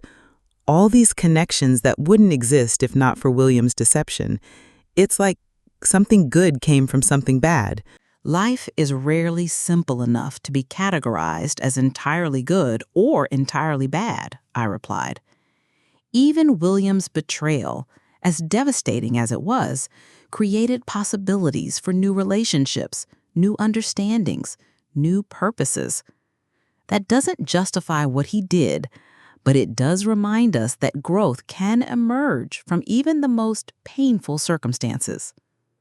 Before James left, I invited him to stay for dinner. Michael and his family were coming over, and it seemed appropriate to introduce him to his uncle and cousins, another branch of the family tree connecting in ways William could never have anticipated. The dinner was initially awkward, Michael clearly surprised by this newest addition to our expanding family circle, but gradually warmed as James shared stories about his life in Costa Rica and his environmental work. By dessert, Michael's children were peppering him with questions about rainforests and endangered species, their natural curiosity bridging the gap created by their grandfather's secrets. After James departed, promising to return with Marta in the fall, Michael helped me clear the dinner dishes. Another surprise, he commented as we loaded the dishwasher. Will Dad's secrets ever end? I think James may be the last one, I said. But who knows? William was remarkably thorough in his compartmentalization. Michael leaned against the counter, a thoughtful expression on his face. It's strange, but these connections with Catherine, Emma, Marta, now James, they feel more genuine than anything in our family when Dad was alive. It's like we're building something real from the ruins of his deception. That's exactly what we're doing, I agreed. Creating authentic relationships based on truth rather than convenience or appearance. Later that night, after Michael and his family had gone home, I sat on the porch with a cup of tea, reflecting on James's visit and its meaning. Another piece of William's legacy had appeared, another life touched by his choices, another opportunity to transform pain into connection. The metal box that had started it all now contained not only the original documents of William's deception, but mementos of the journey that had followed. Photographs, letters, small tokens from the expanding circle of family that had emerged from the shadow of his betrayal. It had become a different kind of archive, not of secrets, but of healing. As summer progressed, the foundation work intensified. We launched a new program focused on rebuilding social connections for older adults who had become isolated due to life transitions, widowhood, relocation, estrangement from family. I found myself increasingly drawn to this aspect of our mission, recognizing how crucial social bonds had been in my own recovery from William's betrayal. Catherine and I developed a workshop series called Rewriting Your Story, helping participants reclaim their narratives after experiences that had threatened their sense of identity and purpose. The workshops combined practical guidance with opportunities for creative expression and peer support. "It's remarkable how similar the patterns are," Catherine observed after one particularly powerful session. "So many people, especially women of our generation, define themselves primarily through their relationships to others. When those relationships are revealed to be based on deception, the sense of loss goes beyond the relationship itself to encompass their entire understanding of who they are." "That's exactly what happened to me," I acknowledged. "I had to figure out who Eleanor was apart from being William's wife, Michael's mother, the respected doctor's spouse in the community." "And who did you discover Eleanor to be?" Catherine asked with genuine curiosity. I considered the question. Someone stronger than I knew. Someone with opinions and preferences I had suppressed for years. Someone capable of building something meaningful from the ruins of betrayal. Someone remarkable, Catherine added with a smile. Our friendship had deepened over the months, evolving from an initially cautious alliance born of shared betrayal into something genuine and sustaining. We had moved beyond seeing each other primarily as William's wives to recognizing each other as women of substance and value in our own right. In August, Emma arrived for an extended visit, staying in my guest room while she helped develop the foundation's digital resources.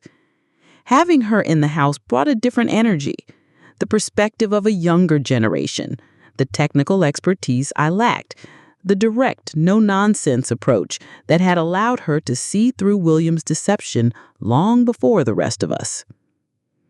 "I've been thinking about something," she said one evening as we sat on the porch after dinner. "The foundation is doing great work helping people navigate transitions after they happen. But what about prevention? What about helping people recognize signs of deception before it destroys decades of their lives?" "What are you suggesting?" "Educational resources, warning signs to watch for, strategies for addressing concerns directly rather than accepting convenient explanations." Emma leaned forward, animated by the idea. "Not to make people paranoid, but to empower them to trust their instincts when something feels off." I nodded, seeing the value in her suggestion. Looking back, there were signs I ignored or rationalized away. William's frequent trips, his protectiveness about his study and his papers, his occasional inconsistencies and stories about where he'd been or who he'd spoken with. "Exactly," Emma said. "If you had had permission to question those things, to insist on honest answers rather than accepting his deflections or explanations, perhaps his deception wouldn't have continued for decades." We spent the next several days developing the concept, identifying common patterns of deception and potential responses. Emma created a digital resource guide while I drafted content based on my own experience and the stories we had heard from Foundation participants. The work was occasionally painful, requiring me to revisit specific moments when I had chosen to believe William's explanations rather than trusting my own perceptions. But it was healing too. transforming those memories of missed opportunities into resources that might help others avoid similar pain. By the time Emma returned to Seattle in early September, we had added a new dimension to the Foundation's work, not just helping people rebuild after betrayal, but empowering them to recognize and address concerning patterns before they culminated in devastating revelations. As fall approached, bringing cooler temperatures and the first hints of color to the trees, I found myself thinking often about the approaching anniversary of finding the metal box in the attic, the discovery that had initiated my journey of transformation. It had been nearly a year and a half since William's death, but it was the finding of the box, not his passing, that I now recognized as the true turning point in my life. One crisp morning in late September, I decided to revisit the attic, a space I had avoided since that fateful day. The pull-down stairs creaked slightly as I climbed them, flashlight in hand, just as before. The attic was different now, tidier, less cluttered. In the months following William's death, I had sorted through decades of accumulated possessions, donating what I no longer needed, organizing what remained. The corner where the metal box had been hidden was now occupied by neatly labeled containers of holiday decorations. I stood in the center of the space, remembering the woman I had been when I last climbed these stairs in the middle of the night, restless and grieving. How little she had known about what awaited her. The devastating betrayal, yes, but also the strength she would discover, the connections she would form, the purpose she would find. If I could speak to that woman now, what would I tell her? That the pain ahead was real and profound, but not defining? That the end of one chapter would mark the beginning of another, more authentic one? That she was capable of far more than she knew. As I descended from the attic, I felt a sense of completion, of having closed a circle. The journey that had begun with finding the metal box had transformed not just my understanding of my marriage, but my understanding of myself and my possibilities. In the weeks that followed, preparations began for Marta and James's visit, scheduled for mid-October. Catherine and her children would join us for several gatherings, creating an opportunity for William's fragmented family to continue building connections independent of his influence. The New Chapter Foundation continued to expand its reach, with inquiries coming from across the country and even internationally. What had begun as my personal response to betrayal had evolved into something with the potential to help countless others navigate similar journeys. And I continued to grow as well, taking a watercolor class at the community center, joining a hiking group for seniors, exploring interests and activities I had never made time for during my years as William's wife. At 76, I was discovering aspects of myself that had remained dormant for decades, nurtured now by the freedom to choose my own path without reference to anyone else's expectations or needs. The metal box that had revealed William's betrayal now sat on a shelf in my reading room, a reminder not of what had been lost, but of what had been found, not of endings, but of beginnings, not of deception, but of truth.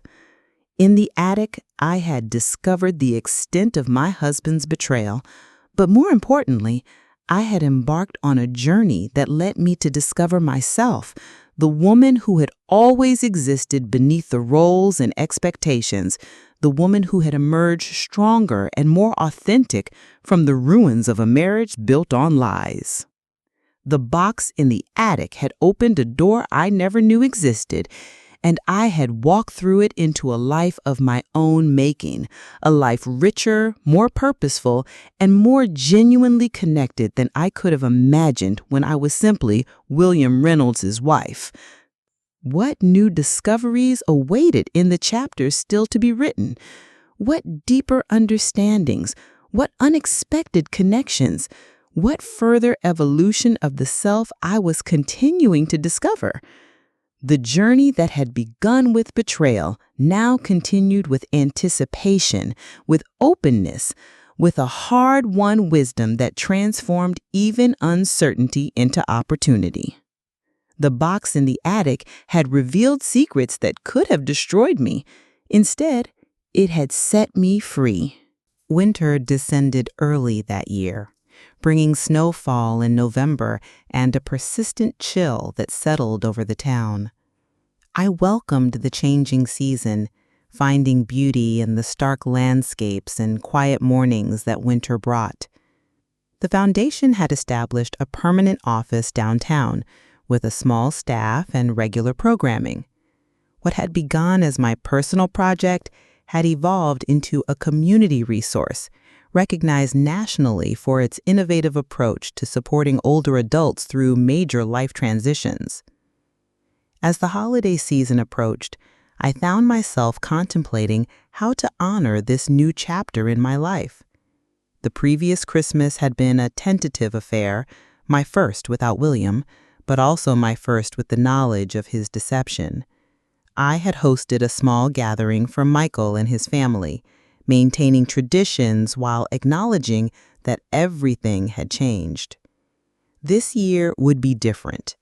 The connections that had formed in the aftermath of William's betrayal had created an expanded definition of family, one based not on legal ties or blood relationships, but on shared experience and mutual respect. On a snowy afternoon in early December, I sat at my desk writing invitations.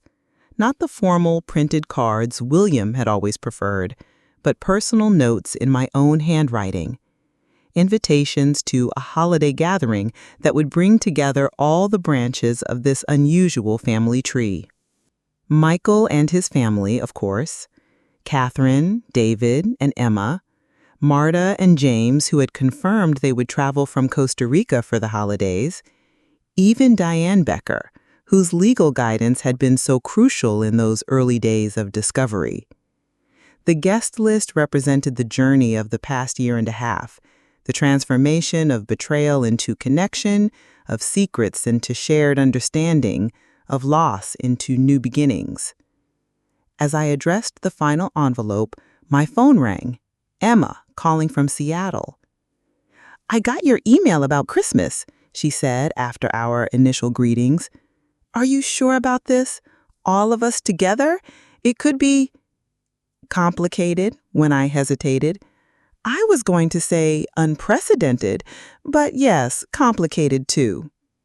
Life is complicated, especially life after discovering the kind of deception William practiced.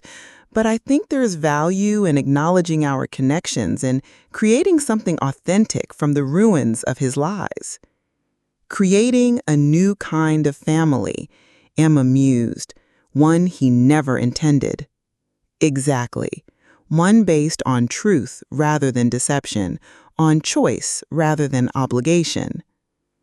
After we hung up, I returned to my holiday planning, my mind filled with images of the gathering to come, the unlikely combinations of people, the conversations that might unfold, the new traditions that might emerge from this unprecedented assembly.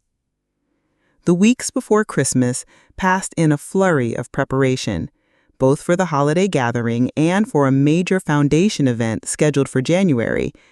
I found myself busier than I had been in years, my days filled with purpose and connection.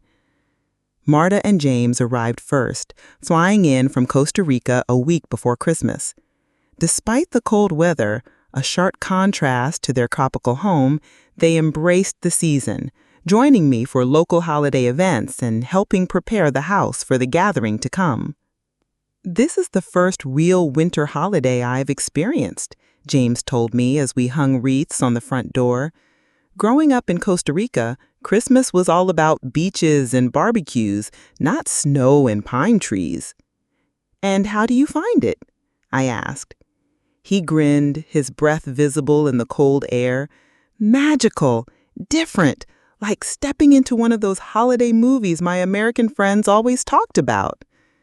Catherine, David, and Emma arrived 2 days before Christmas, staying at a nearby bed and breakfast but spending most of their time at my house.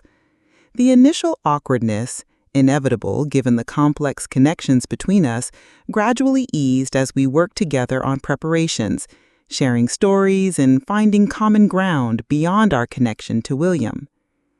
On Christmas Eve, the house filled with voices, with laughter, with the kind of genuine warmth that had often been missing during the holidays of my married life. William had always insisted on formal, perfect celebrations, impressive to outsiders, but somehow lacking in spontaneity and joy. This gathering was different. Messier, perhaps, less carefully orchestrated, but more authentic. Michael's children taught James to build a snowman in the backyard.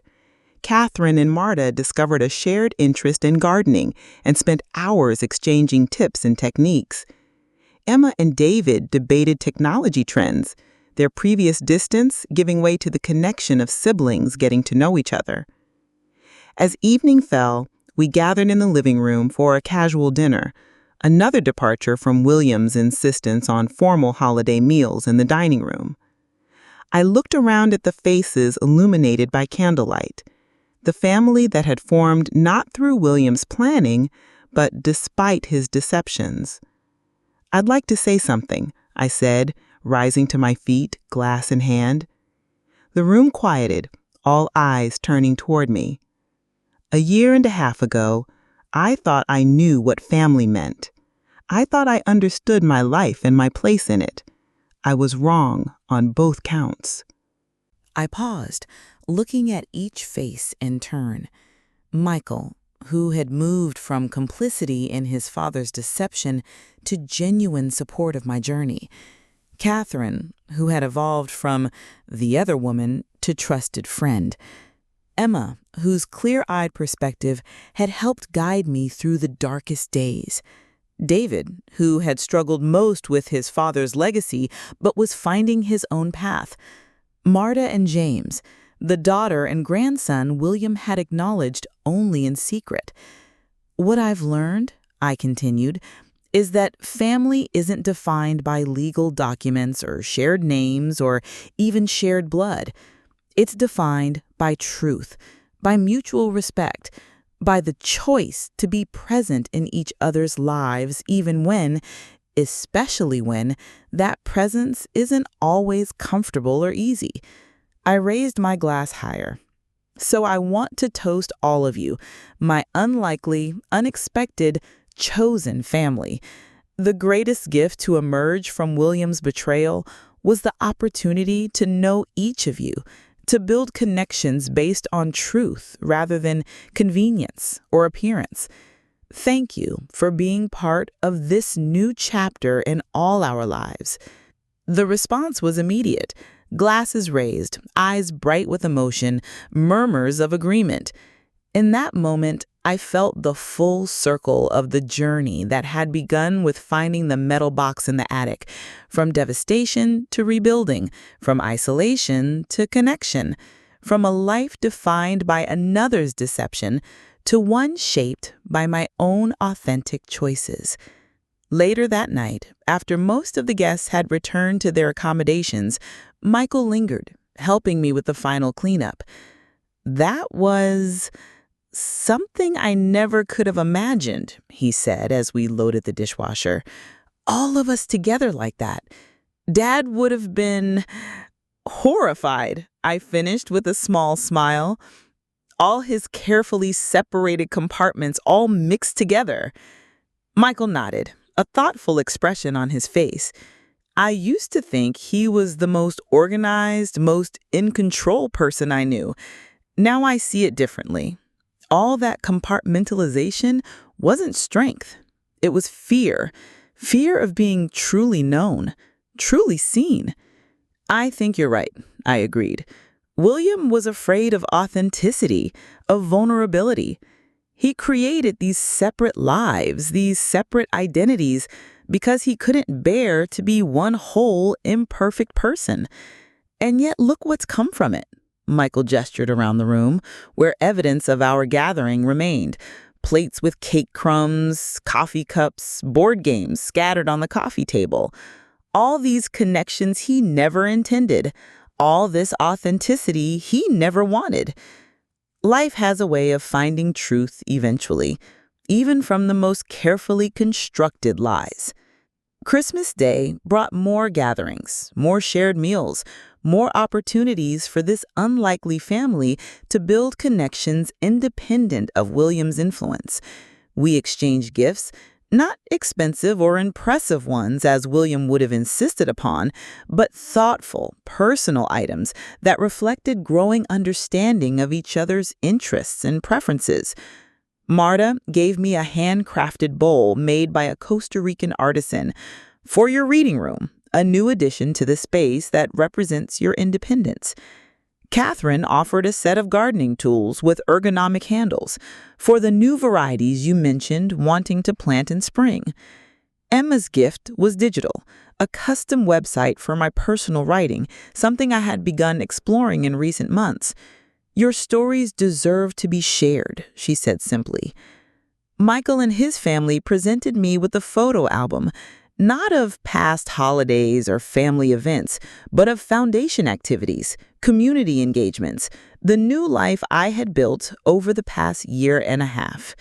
To document your new chapter, Michael explained, with plenty of blank pages for what's still to come.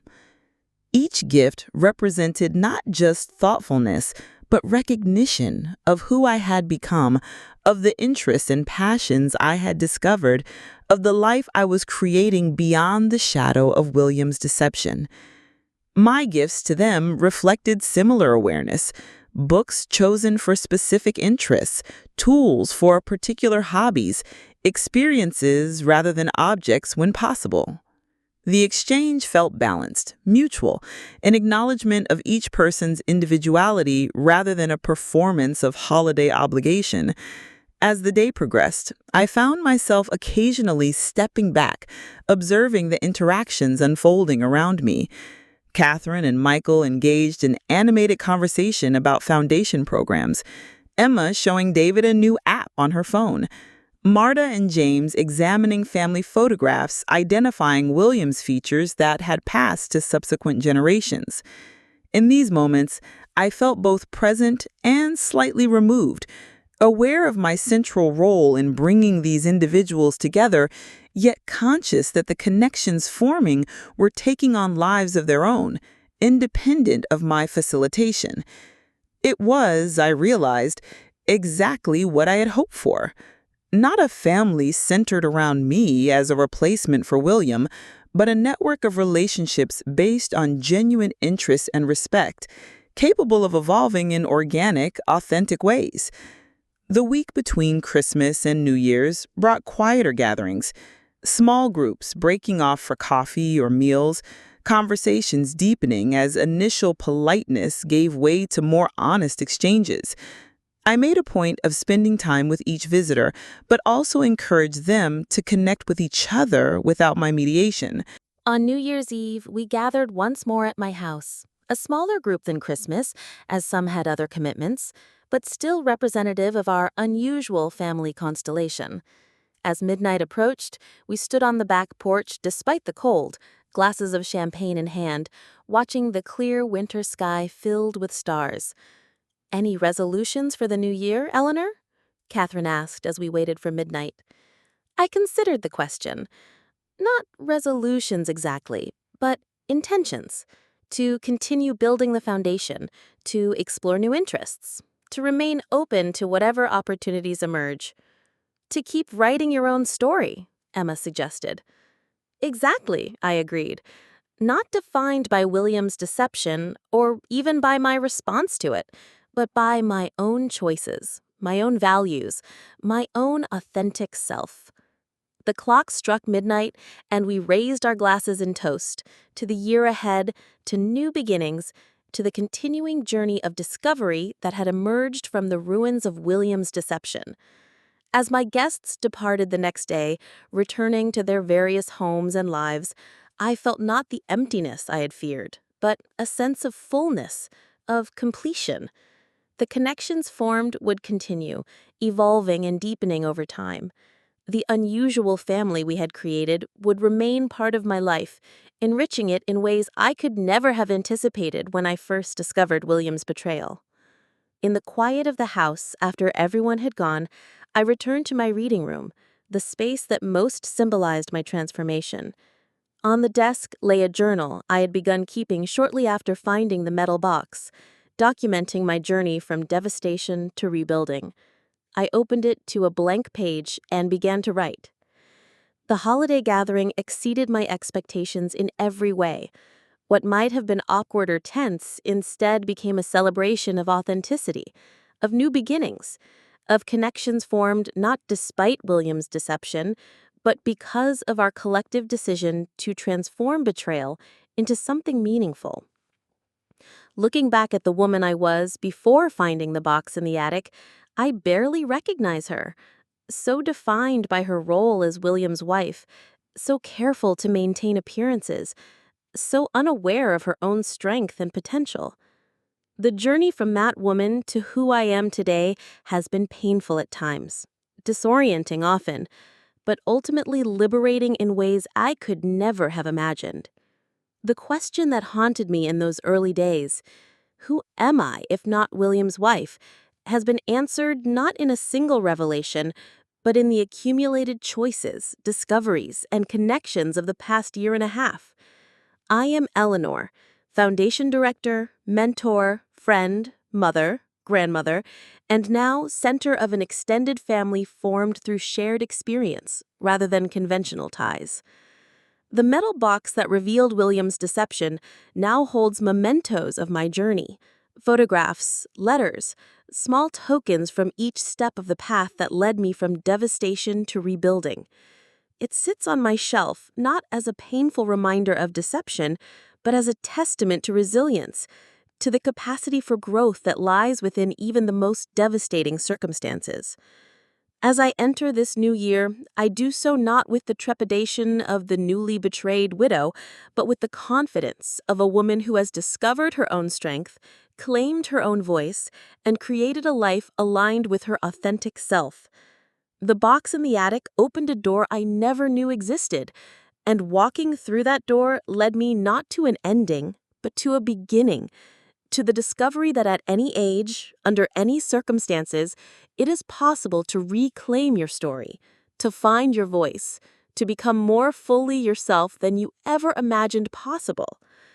And that, perhaps, was the greatest revenge of all, not against William, but against the limitations I had accepted, the diminished expectations I had internalized during those 45 years as the doctor's wife.